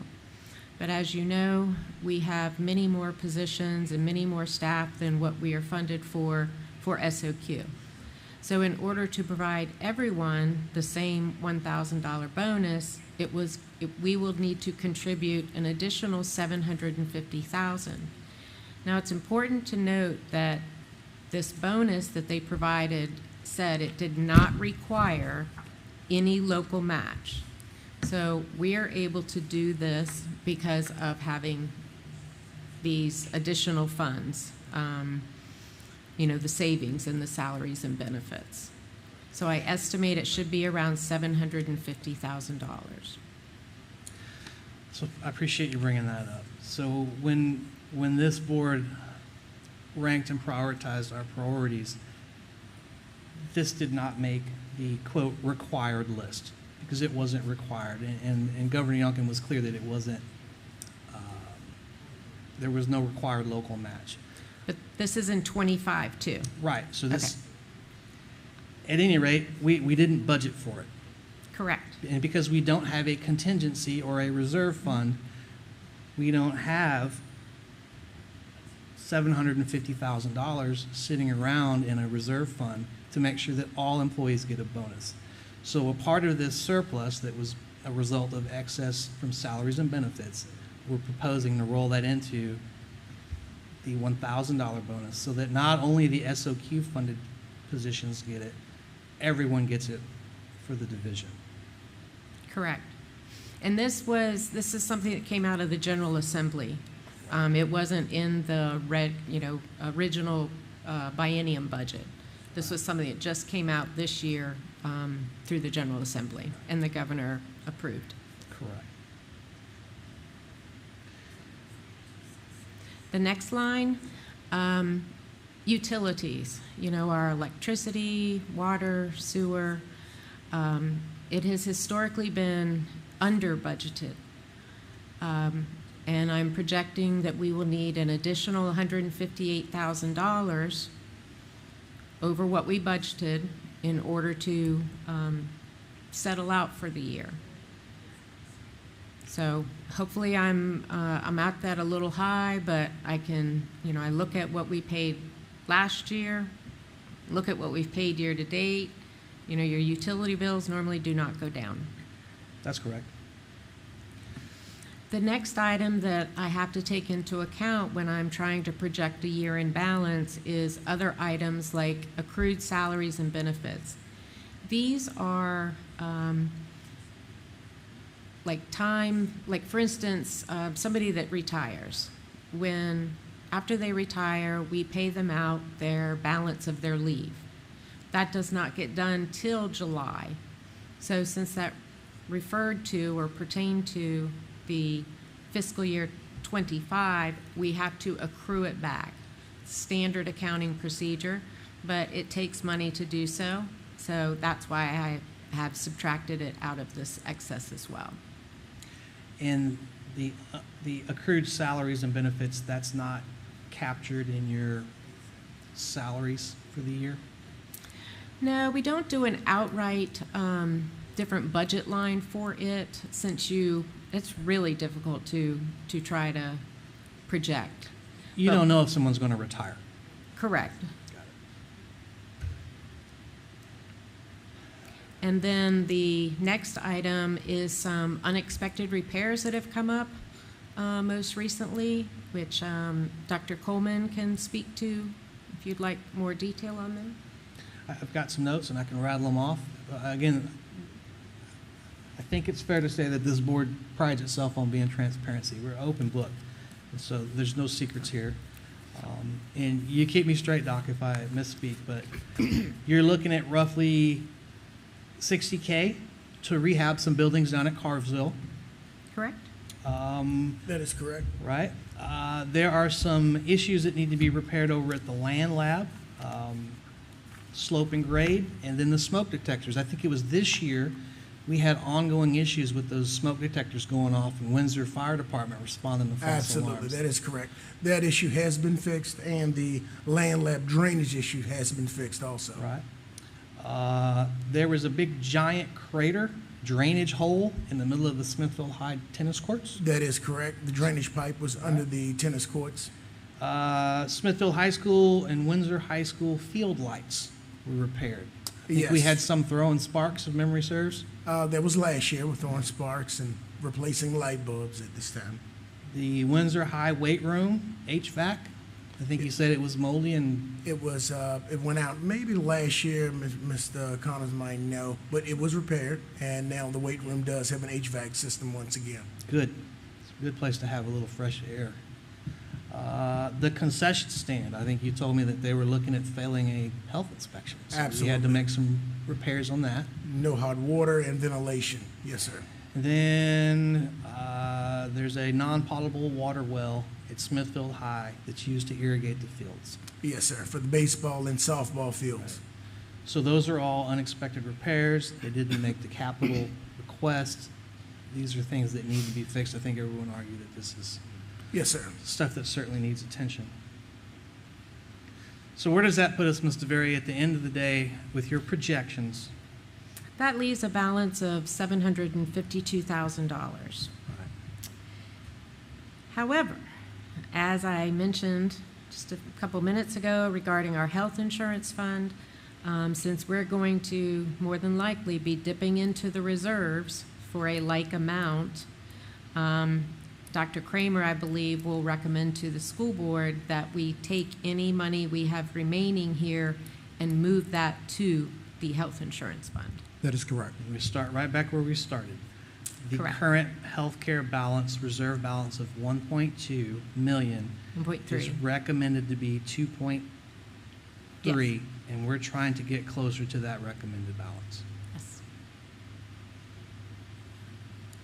Thank This is you. very fluid, still have 2 months. And, as you also know too, the final sales tax numbers that we takes us until almost September till we get those. Hopefully they will be a little bit higher. than what we have budgeted, but we won't know for a couple months. You know, I got to address it. So if you read the newspaper, you'll see that there's accusations that the school has been perhaps disingenuous or withholding information. Look, we're wide open. There's the books. That's it. The only reason this hasn't been publicly spoken about before is because we found out after our last board meeting. So, and these numbers are always a moving target. Mm-hmm. So. Anything else, gentlemen? Want to take 5? Are we at a spot, or do we want to finish up financials? I would just like to just give you a couple more things with regard to the fiscal year 26 budget, if that's okay. Absolutely, and I know that's what these 3 young ladies over here are anxious to hear about. Yes. Mrs. Britt's giving me the stink eye. I do not have this to go up, so I'll just kind of go through a little bit more quickly. So the governor adopted the budget last Friday. The General Assembly did put out our calc tool, which is where we get all of our numbers of state revenue. And they put that out when they finished with their recommendation back in March. However, as you know, the budget that Dr. Kramer presented and you subsequently adopted was based on the governor's budget.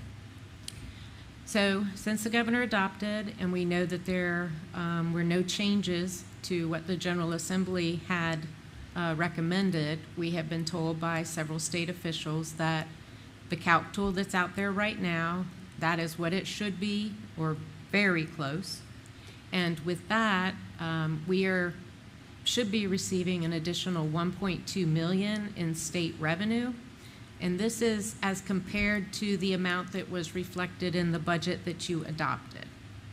So it's an additional 1.2, meaning that we should be able to cover your number 1 priority, which was the step increase, or is the step increase. Say that again. We will be able to cover the school board's number 1 priority of a step increase. And that was estimated about $521,000. Thank you, ma'am. So, ladies, and everybody else who's watching right now, now that this board has talked about this publicly, I believe Dr. Kramer's already had some initial talks with the county administrator. We've been working back and forth to figure out a way so that the county and the schools can make sure that you teachers get your step increase. Everything you ladies said, I don't think anyone's going to argue with that. To deny you a step increase is just bad business. I don't like it. Mr. Wooster and I were talking about it just the other day. We're both federal employees. We too have a schedule. And if you were to tell me on my mark to get a step increase that I wasn't going to get it, I would lose my mind. The Board of Supervisors also appreciate and recognize that. So while you didn't necessarily see all the behind-the-scenes work to make this happen, and this lady right here gets most of the credit. It looks like, and it's not official until the county approves the budget, but it looks like we're going to make sure that you get your step increase. And that's on top of a 3% cost of living. Yes, ma'am. So the county has already verbalized that that was going to happen. And I think they talked about it publicly. When Mr. Keaton presented his budget to the county, they're looking at giving us everything that we had listed as required, and they were hung up on the step increase. So that's $520,000, which is almost a 1 cent increase on real estate tax. Well, that may not seem like a much by itself, but when we look at all the other stuff that those supervisors have to deal with, it's a lot. And so there's a constant balance of who's getting what and how it's going to get allocated. If you take nothing else from my rambling tonight, please know that this board and the County Board of Supervisors absolutely worked hard and to continue to work hard to make sure that everybody gets everything we can. So there'll be some other revised changes, but just to remind you and everyone else that may be listening, you have a special board meeting scheduled for May 29th. Yes. At which time we will address or look at the fiscal year 26 budget. Hopefully Dr. Kramer will make a recommendation for you to adopt. We'll be looking at the salary scales, the employee rosters, this officially approving this $1,000 bonus. Trying to think. I think that's everything. And once everybody signs the budget and everybody's happy and we're moving forward to fiscal year 20, looking forward, 6, 7, right? We're still moving forward on a compensation study? We are, sir. Okay. Hopefully, I think we're looking at July 1 once we get into the new fiscal year, yes. We hope to get quotes this summer to get that underway. That should be interesting. And again, we're going to work closely with the county and revisit in depth the health care. Mr. Chair, if I may, I think you and Mr. Very stated this, but I think it's also helpful to be somewhat redundant so that people can hear this. I think one of the huge benefits, you spoke about the savings for the 2025 year, and so Mr. Very, that's going to enable us to honor the bonus for the non-SOQ positions without having to go back to the county. So that's really important. Additionally, with the additional revenue, the 1.2 additional dollars we're getting from the state, that will allow us to provide the step increase without having to go back to the county for additional revenue. So we're able to provide these additional benefits to our employees without needing additional revenue from the county. And I don't think that can be overstated. I agree, sir. I did, and I'm sure I wasn't the only one that got an email. One of them may have come from one of you three ladies about, if we've got $3 million left over in surplus, why can't you just give us our step increase? That's a valid question, right? And I may goof this up, but if you take a surplus for fiscal year 25 and you just roll it over to fiscal year 26, you've just rolled over excess. But you've also raised the floor for the operating budget. So the years following that, you would also have to maintain that standard.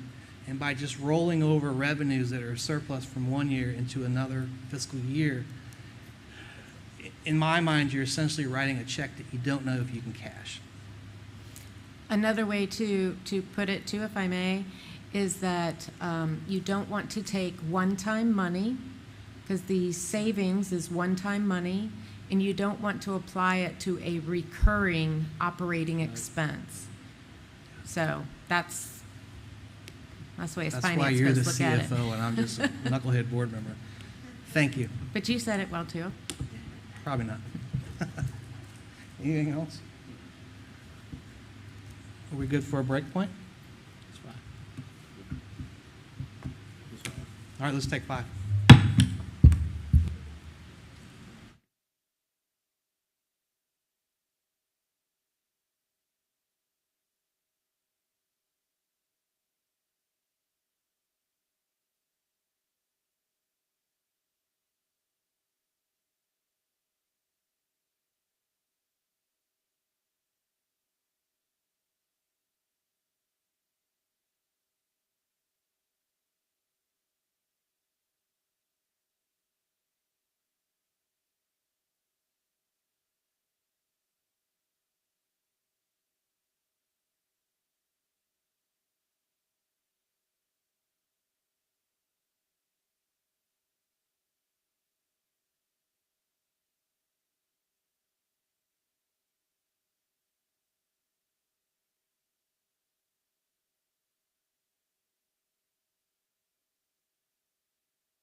wrong.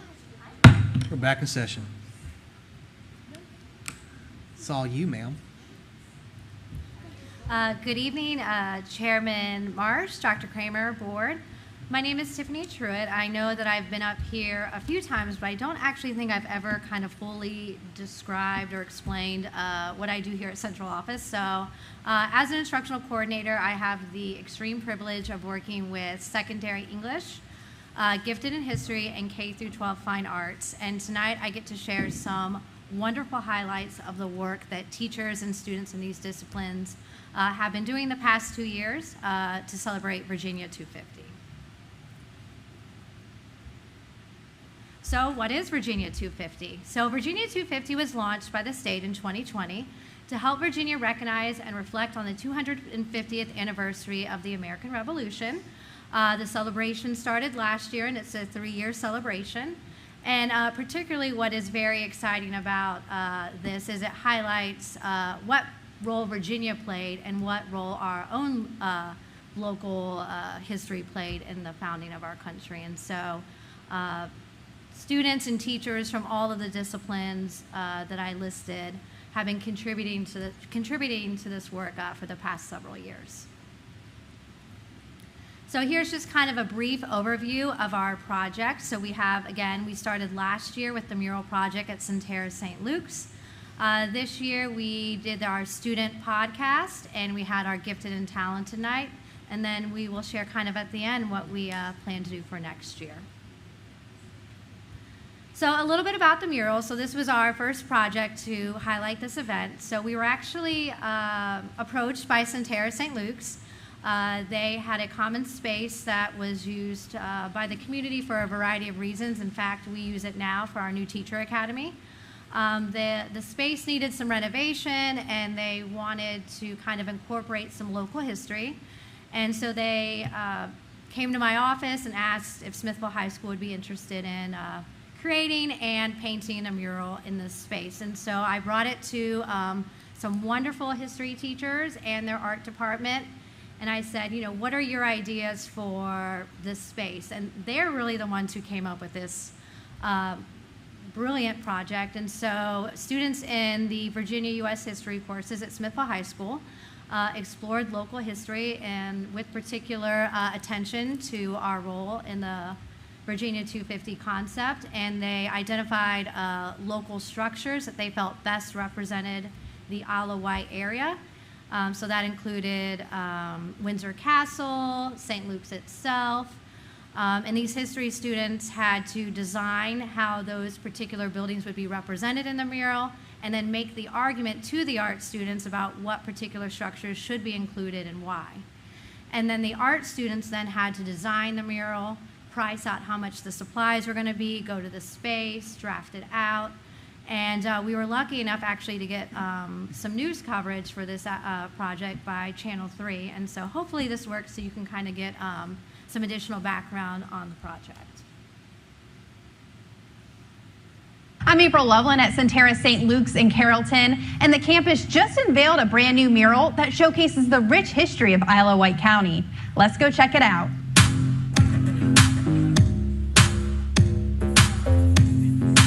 We are excited to show you guys the mural that Centera was able to partner with Smithfield High School's Fine Arts Department and the History Department on designing and painting for us. This was Isle of Wight County Schools' first project for the nationwide America 250 project. It highlights the importance local history has played in the founding of our country. And we realized the opportunity to engage our students across multiple subjects is a fantastic opportunity. The mural is located inside the community room. Christopher says nonprofit organizations can reserve this room for free. So we were wanting to bring some more life to this space. So one of our opportunities was to be able to have this mural represent different elements of the history here in Isle of Wight. It feels really good. A little exciting, but it feels really great to know that I was able to help with expressing our history to other people who may come in and see it. Avery is a junior at Smithfield High School. She was one of more than 60 art and history students involved in the mural project. I did some of the color blocking on the left and a little bit on the right.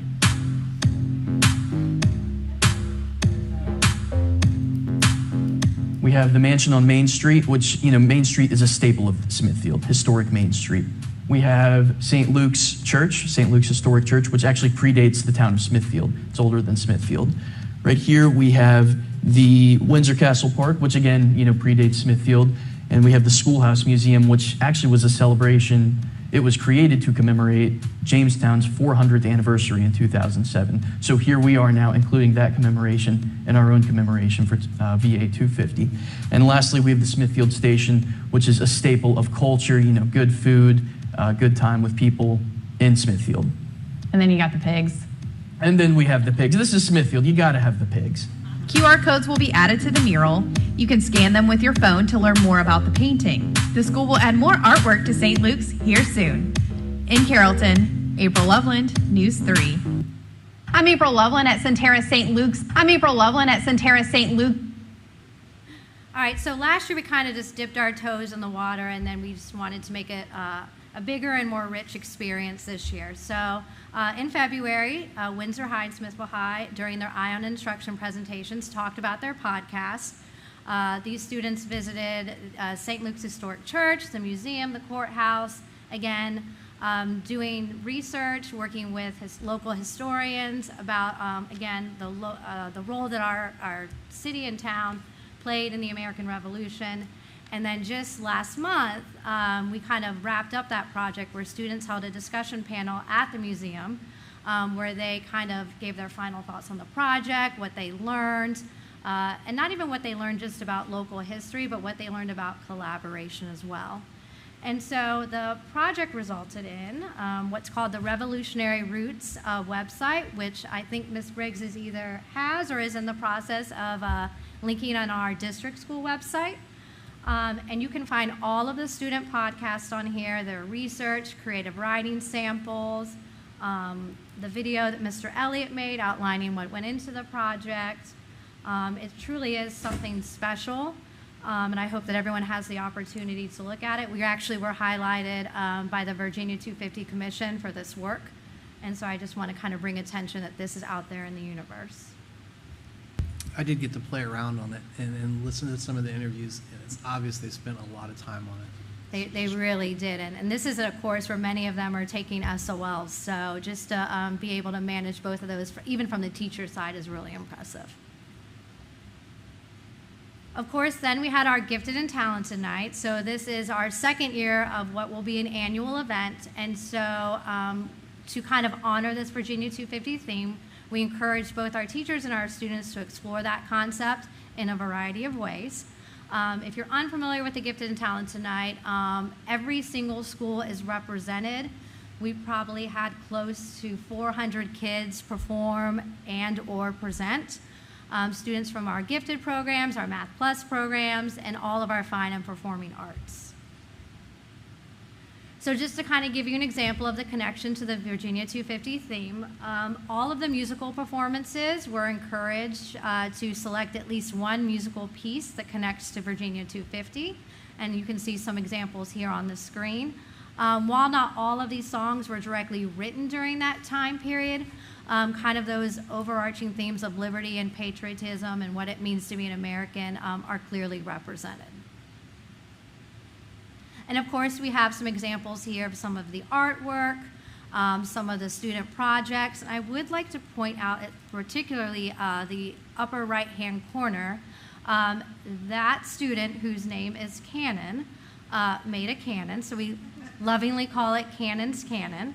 And this was in the gifted middle school elective course, where they kind of had a lot of freedom to choose how they wanted to represent their learning. And these students also went on field trips to visit local historical sites. And I believe I saw on social media that he dedicated his entire spring break to creating that project, which it's been a long time since I've seen students that excited about learning and wanting to expand it outside of the classroom. And that is much to the credit, not only of the students, but the teachers. And so what are the benefits of doing projects like this? So for teachers, we saw a lot of cross-curricular collaboration. It's not often times that you might see you know, a 9th grade creative writing student collaborating effectively with an 11th grade history student, but we have many examples of that. But they're also aligned to our standards. It takes our standards, which we are held accountable for teaching, but expands it beyond that. I can learn about the American Revolution, but when I can tie it to local history, it's much more important, and those are the things that I'm going to remember. It helps us build leadership with our students. I think, Chairman Marsh saw the website and listened to some of the podcasts. Those were totally student-driven. We just facilitated the learning, and it's really amazing to see what young people can do. For students, they develop research, communication, creativity skills. That's creativity. For our community, we are inviting now families back into our buildings. Before the pandemic, Wight County was known for like their, PBL expos and families being true partners in our learning, and we're trying to bring that back through this project. And then, of course, we're now making better and stronger connections with our local historians and our tourism community. So, speaking of, what can we expect in 2026? So, some of the things that we've been discussing is the implications for our CTE courses and how we can get our history students and fine art and performing arts students to collaborate on some additional projects. So, just one dream of mine for next year would be to have our culinary students, informed through the work of our history students, recreate a meal from that time period, and using the same cooking methods and recipes, and just so we can authentically experience what that would be like. Or having our nursing students talk about medical treatments during that time period, especially during times of battle. Looking forward to meeting with hopefully our director of CTE to make these things happen. It takes a lot of work to coordinate. And then we actually were, through our connections that we've been making with tourism, we've been invited to participate in the Sail 250 program. Not sure how many people are aware, but a tall ship is actually going to be docking here not this June, next June. And so our students are already committed to presenting in the art show there, but hopefully looking for other ways that we can collaborate as well. So again, I just wanted to provide you an update on where we are with this and then potential things to come. Any questions? No question, just kudos. It's obvious that you found a way to make history fun. Yeah. I think most kids, mine included, don't really care much for history. So if you can make that fun and get them excited about it, which you've obviously done, kudos to you and everybody involved. And truly, I can't stress enough how talented our teachers are, and I'm so happy that you guys are supporting them with the step increase. I want to particularly shout out the 3 teachers who were involved, and they just won an ISLE award. I think Dr. Kramer will talk about it, but with the podcast, all of those teachers are second-year teachers. So to see the commitment that they're already exuding is just truly something to celebrate, especially during Teacher Appreciation Week. So. Awesome. Okay. Thank you. Thank you.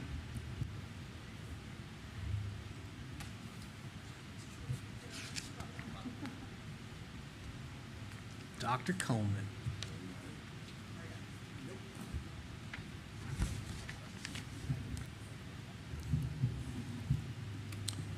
Mr. Board Chair, school board members, operations report. First, I'd like for us to pull up the bus pictures.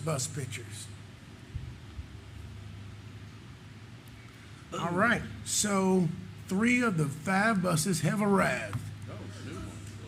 So this is a great thing. The expectation for the buses to arrive was between 12 and 18 months. Because we sent off last year a letter of intent early to the company, we're able to proceed forward.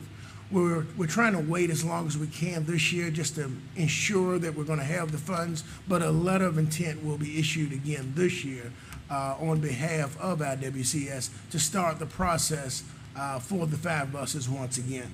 The other 2 buses should arrive later this month. All right.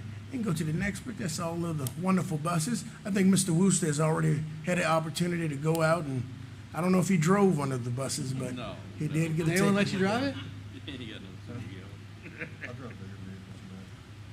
Do some burnouts. Also, along with the transportation, just Mr. Fike did not have an opportunity to be here tonight, but my view will be rolling out. The Carrollton parents should expect, thank you, the Carsville parents should expect information going out concerning my view. Once again, it is a pilot program. We're still working through all of the details, so we ask that everyone has patience, but this is something that not only the board, but the community asks for. All right. Right ahead, Mr. Cooper. Oh, no, this is me. Windsor High School and Smithville Middle School roof repairs. These are the last two roofs in the division that actually need repairs. The only other school that has not had repairs on the roof is Westside. We already have quotes for Westside, but at the same time, it's a larger discussion. The gist of this particular slide is that there's a metal roof at Windsor High School, and the measurements for the skylights are going in. Everything is going in as planned. We did have to stop due to SOL going on. SOL is going on at this time, the noise that was being caused, but it did not slow down production too much. Right now, we're still moving forward on the weekends to get the project totally wrapped up. The same thing at Smithville Middle School, and no big issues. Just want to make sure there's no large issues that have occurred at this time. All right. Mr. Walters have really jumped into this slide. He's already taken a lot of my talking points concerning this. And the date on the milling and paving for Smithville High School has already been moved back. As you can see, we have Dr. Kramer, Mr. Root, and other contractors, myself, on the site at Windsor High School as the paving was going on. Due to sports activities, parent nights, not only parent nights, but senior nights and different things that are going on at this time, we're trying to work around the paving so that each school can truly go through their normal responses, their normal day-to-day activities at this time of year. We would hate for a senior to miss senior night at their field, but at the same time, we're still trying to move forward. So right now, Windsor High School will be first, and at this present time, we're scheduled for the 19th of this month. So we'll keep you updated as we go along, and just make sure that we're trying to really respect the players, the seniors, the parents, the community, and get the job done at the same time.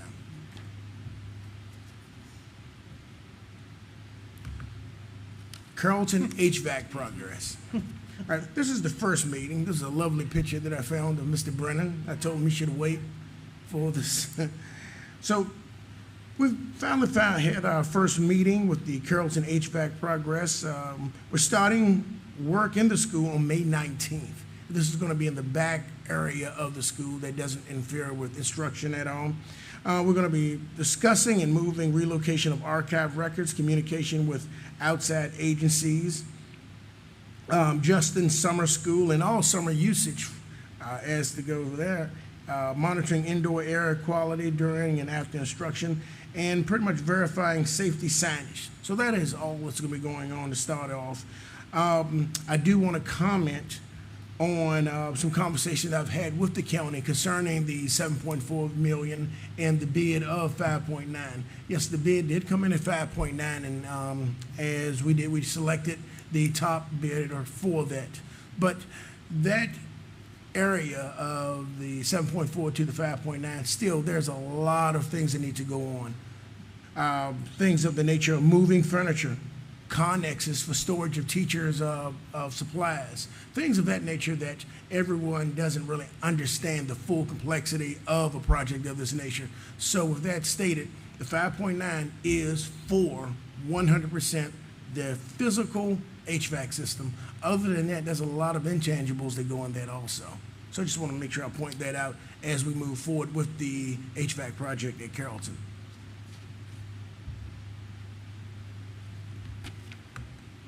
Tishla Bice update. Had an opportunity to meet with Carson Bice. Well, me and Ms. Briggs had an opportunity to talk to Mr. Carson Bice leading up the Tishla Bice residential development pipeline and full out understanding of what's going on with the county, the residential developments. And what he's focusing on right now is going to be it's going to be a 6-task activity to ensure that everything is complete. Right now, only task 1 is complete, and that is project initiation and data acquisition, which he's still accumulating data from the county at this time. I will keep you up to date as we work through all 6 steps for the delivery of the packet. Also on this slide, I just wanted to reiterate once again, it was something that we talked to Tisha and Vice concerning the understanding of West Side School as we move forward with understanding the construction element of this is not slated for a planned expansion, but rather it needs to be identified in the CIP as we move forward as a replacement school. And that is a very critical element to understand. I do not want the terminology for West Side to get confused with something other than we all know it's time for West Side to be replaced. The board has stated this, the school board, the board of supervisors, and several community members. So I do not want to get that terminology mixed up. That was also something you had to identify and correct with the Smithfield Planning Commission, was it not? That is so. That is so. So keep banging that drum, and if you need us to help you bang that drum, we'll march alongside. Yes, sir. And that is it. Are there any questions at this time? Appreciate you. Yes, sir. What was yours, sir? Very good. Thank you, Mr. Chairman, members of the board. April was certainly a busy month, so let's jump right in. So let's recognize the April Isle Award recipients. Top left, the Inspire Award was presented to Erin Gumaye, English language teacher. Top right, the Succeed Award was presented to the Isle of Wight County Museum, the Historic Courthouse, and St. Luke's, and as was aforementioned, for all of their support with the Virginia 250 initiative. Bottom left, the Lead Award was presented to Mr. Kimmy Alexander from our building management contractor, ABM, for his support. And bottom right, the Empower Award was presented to Zachary Kemp, Samantha Lewis, and Heather Howell, who are our high school Virginia 250 podcast project teachers. So please join me as we congratulate our April Isle Award recipients. Okay, moving right along, it was a pleasure hosting officials from the Virginia Department of Education and the Region 2 Child Nutrition Directors at the Isle of Wight Land Lab on April 22nd. Isle of Wight hosted approximately 30 Region 2 Child Nutrition Directors, as well as regional specialists from the Child Nutrition Department at VDOE. Students from the Land Lab gave tours of the farm, as you can see, to all of our guests and shared the amazing student-created spaces throughout the farm, including the hydroponics greenhouse and the items sold by students. Many of the visitors enjoyed themselves so much that they're interested in bringing their students from their respective counties back to see the great things and the great work that is occurring in Isle of Wight at our agricultural land lab. Next, there was another school division visiting the land lab last month, and it was a pleasure hosting officials from King George County Public Schools at our agricultural land lab. Thank you again to our students and staff for representing the school division so well and being generous hosts. It is clear that the land lab is the envy of the region and the state. As a result, we often receive visitors, and again, we receive two visiting school, two different groups, a school division and a number of other individuals from around the state. So great job, Mr. Judkins, Mr. Brittle, and our agricultural land lab students. This was mentioned earlier, but I will touch on this a bit as well. Thank you to all who made the Gifted and Talented Night a tremendous success. As Dr. Truitt mentioned, the special evening showcased the incredible work of our Math Plus students, our gifted learners, and fine arts fine and performing arts students from across the division. In addition, some of the work highlights Wight County Schools' commitment, as Dr. Truitt mentioned, the Virginia 250 Initiative. Virginia's 2-year-long initiative commemorating the 250th anniversary of the American Revolution through student exploration, creativity, and civic learning. So this is ongoing, great work, and I had the opportunity, which I'll mention as well, to visit the courthouse. So let's go into the next slide there. Wight County Schools launched the Virginia 250 podcast project, Revolutionary Roots. Can you go back one slide there? A student-led initiative celebrating Virginia's 250th anniversary by exploring local history through research and creative writing. Students from Windsor and Smithfield High used their findings to script and produce original podcast episodes, which were featured on a website and discussed during the student-led panel at the Isle of Wight County Museum. So officials asked our students questions, and they responded with their incredible knowledge as a result of this project. Thank you, Isle of Wight Museum, 1750 Courthouse, and St. Luke's for all of the support you provided the Smithfield and Windsor students, staff with this project. And a special thank you to Mr. David Hundley, who is there bottom right, for taking the time to provide me with a tour of the 1750 Courthouse and the rich history of Isle of Wight County. Next, our patient care technician classroom. On April 25th, a ribbon cutting ceremony was held for the new patient care technician classroom and showcased our new patient care space. This ribbon cutting represents our commitment to equipping students with the skills they need for immediate career opportunities in a growing field. Continued thanks to our community partners and stakeholders. This program would not be possible without the incredible support of our community partners, healthcare providers, and local businesses. Your collaboration helps make this pathway a reality for our students. And a special thanks to the Claude Moore Charitable Foundation, the Hampton Workforce Council, Mrs. Christina Brooks, Nurse Judy Carter, Dr. Marsha Kale, the Riverside Hospital, and Smithfield Family Medical. And thank you, Board Member Chairman Marsh and Board Member Cunningham, for joining us on that day. Next, we have the Windsor Elementary Greenhouse ribbon cutting. On April 28th, Windsor Elementary held a celebratory ribbon cutting for their new greenhouse, made possible by a generous donation from AES, which is an energy company. Students and teachers from the IGROW program at Windsor Elementary performed at the event and even provided thank you gifts to those in attendance. As you may recall, again, AES, the energy company, donated greenhouses not just to Windsor Elementary, but to all of our elementary schools. So thank you to them. Next, our Farm Day. Thank you to all who made the Farm Day a success. Thank you to the Isle of Wight County elementary teachers and students for attending, and a special thank you to the agricultural land lab students. Again, Mr. Brittle and Mr. Judkins for bringing the animals and for being an integral part of the event. Second graders in Isle of Wight County attended the Farm Day at, and help me with the pronunciation, is it Indica Farms? Yes. Okay. In Windsor.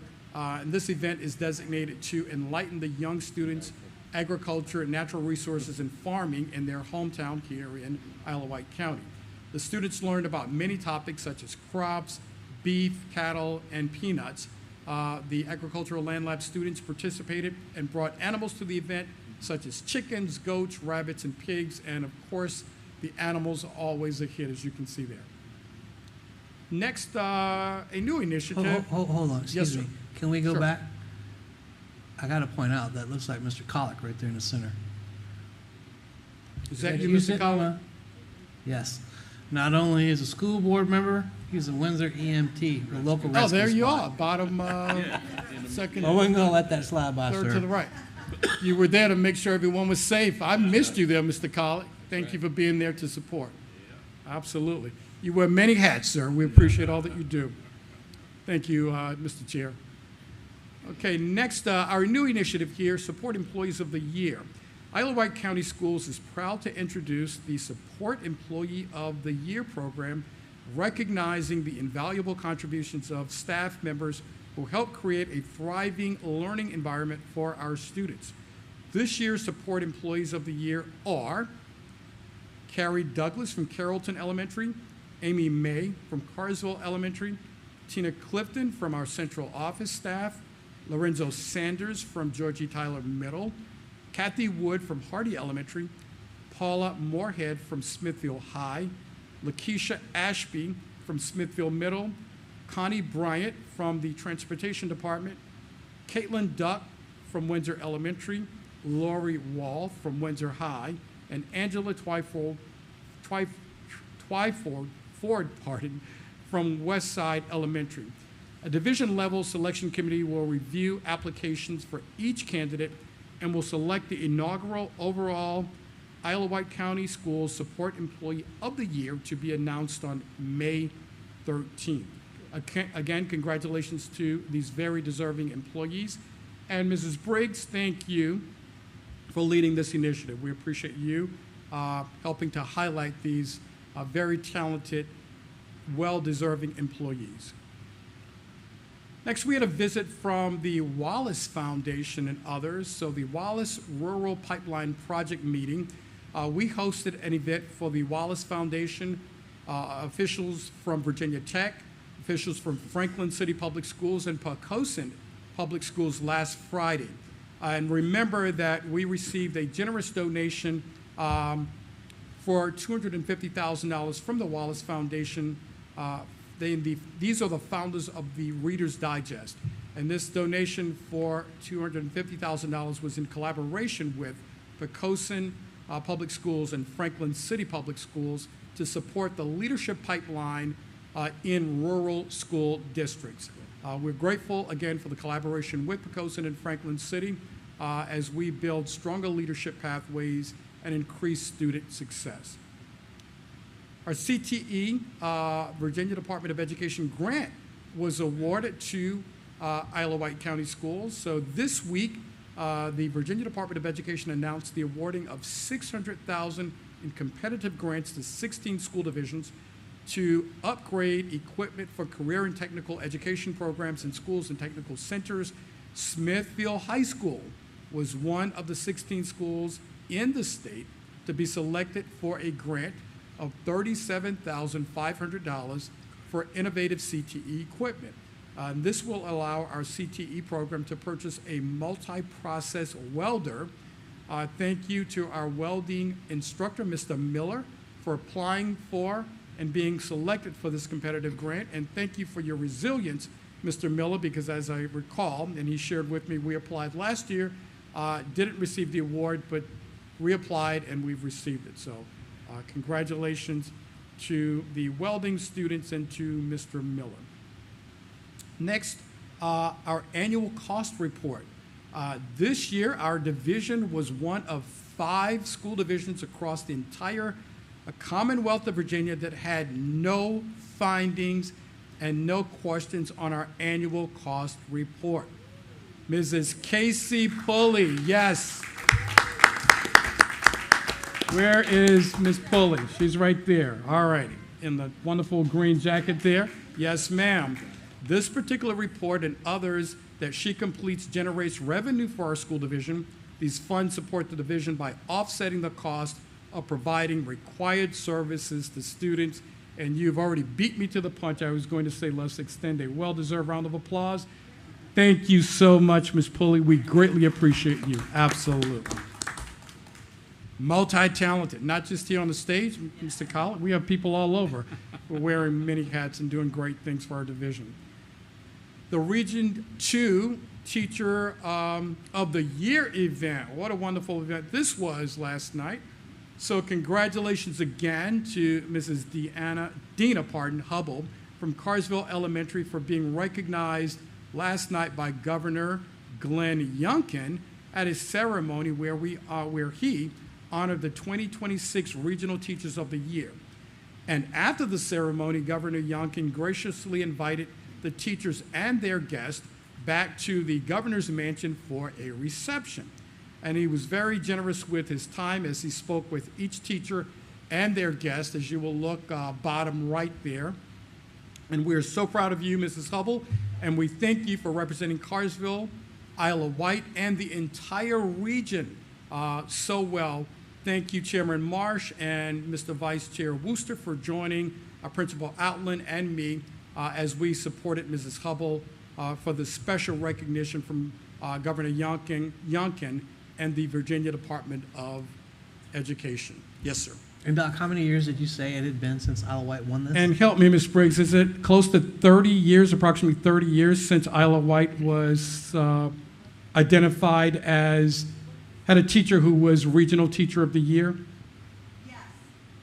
Yes, that's yes. So approximately 30 years. Yeah. And this is an amazing honor. Again, she not only is representing Carsville Elementary and Isle of Wight, she's representing all of this area. So huge kudos. This was a major honor.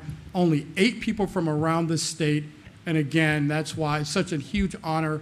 Our governor brought them to Richmond to honor them. And to the right, the left of the governor there is the new state superintendent, Dr. Gullickson. And again, at the bottom right, you see we were all honored to be able to be invited back to the governor's mansion, where we had a chance to interact with the governor at a warm reception there.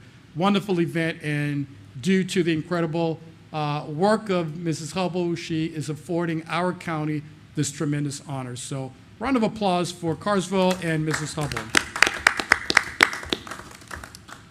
And I think, Mr. Chairman, no, we have one more thing I'd like to share with you.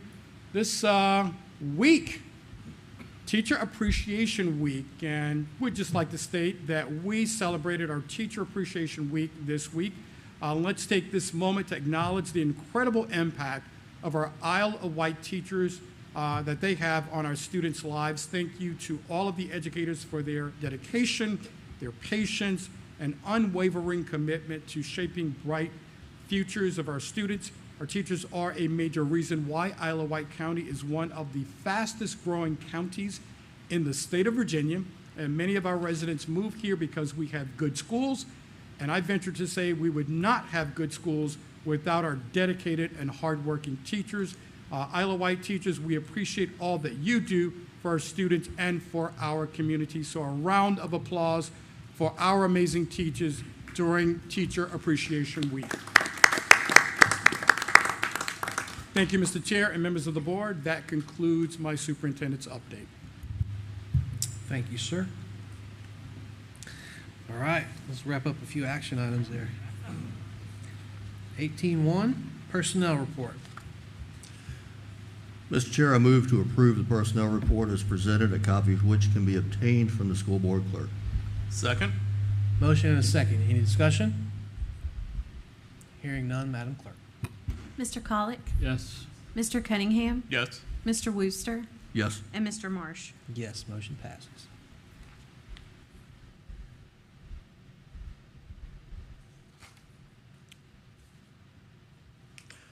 Mr. Chair, move to approve the superintendent's recommendation for early admission of student EA 2526-0. One. Second. We have a motion and a second. Any discussion?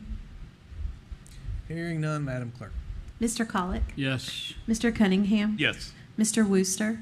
Yes. And Mr. Marsh? Yes, motion passes.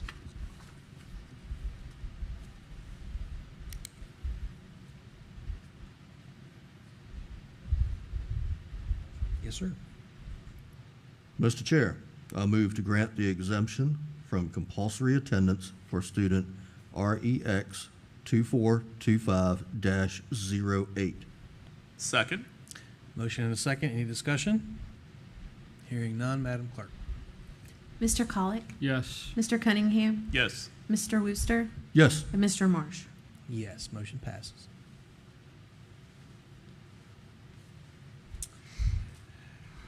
And that takes us to 19.1. Mr. Chair, I move to approve the consent agenda as attached and presented.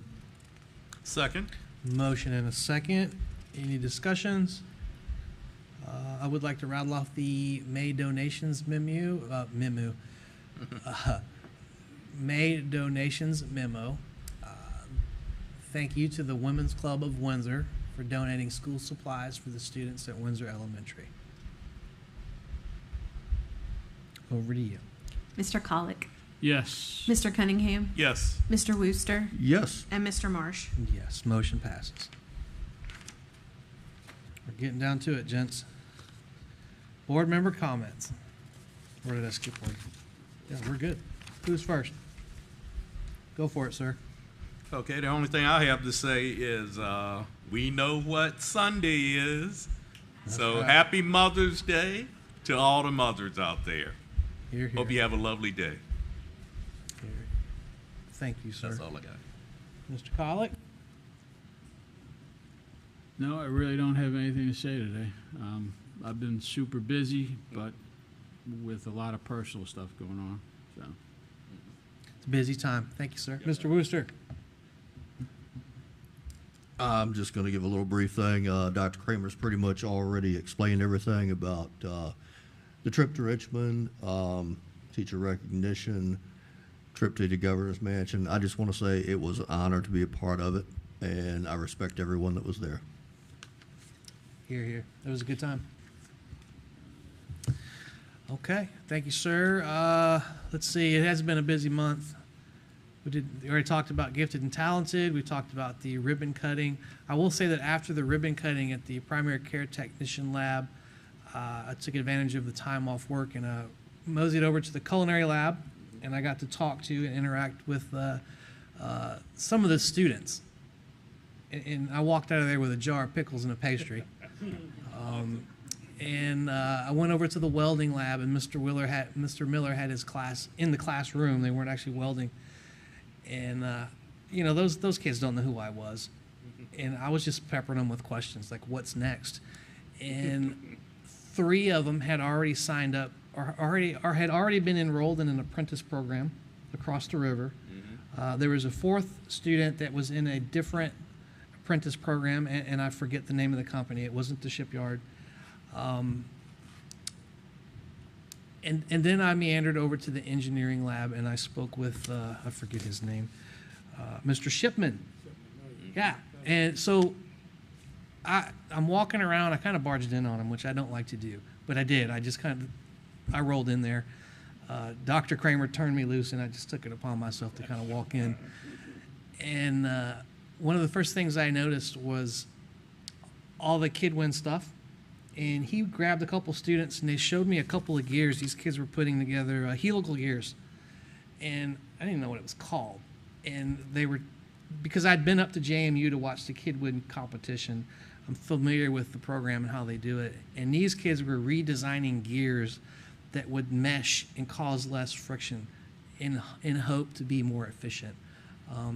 And from what I've seen from the release, they did very well up there. So I'm anxious to when they get to come up here and present and ask them about their helical gears. And then I noticed a bunch of electric guitars hanging on Mr. Shipman's classroom. And I asked him about it, and he explained to me that that was a part of their capstone course. And I was blown away. I had no idea that these kids were in there. To be fair, the lab is a little bit ramshackle. It's a lab. It looks like the mad scientist in there, but these kids are using CNC machines and 3D printers and all this stuff, and they're building electric guitars. And so my ask, and I already asked you on email, I'm going to put you on the spot. If you can figure out a way, if not this year, it's kind of late in the game, to document that process, and if you could find a way to get a music kid to come in here and play an electric guitar that one of these engineers built, I mean, how cool would that be? I can't stress enough how impressed I am with what these kids are doing in these labs that most people have no idea about. From the farm lab to the culinary lab to the welding lab, most people have no idea. So bang that drum. I applaud you all. They're doing some really cool stuff. CSAP meeting. We're working on the budget for that. I think we have a meeting coming up next month. I forget the date. Yeah, it's on the calendar. I can Yeah, it check. doesn't matter. That's Yes. coming up. We're going Right. to vote on the I CSEP. think it's later vote. this month, actually. Yes, sir. And what else? Mr. Wooster and I sat down with Supervisors Roundtree and DeStefano, Dr. Kramer, Dr. Coleman, and Mrs. Briggs, and Mrs. Getz. We appreciate you folks taking time well past your normal working hours to kind of open the conversations that we started in a joint meeting about how we're going to address school capacities and align with the growth in their efforts. And it directly ties in with the Tischler-By study. The county's got their own efforts going on. So more of that to follow as we move forward. But those conversations are ongoing, and I look forward to seeing how that comes to fruition. You want to add on that?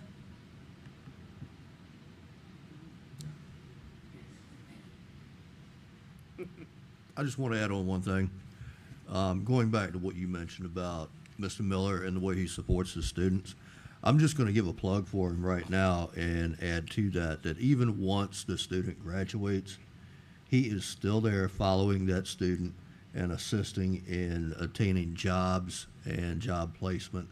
So my hat is off to him, as well as all of the other CTE and teachers in general. But I just want to give a plug to him, and I know firsthand because my child was in his class, and he is still following him and making sure he's doing what he needs to do. So just big thank you to Mr. Miller. Hear, hear. Yep. Anything else? All right, let's call it a night. We're adjourned.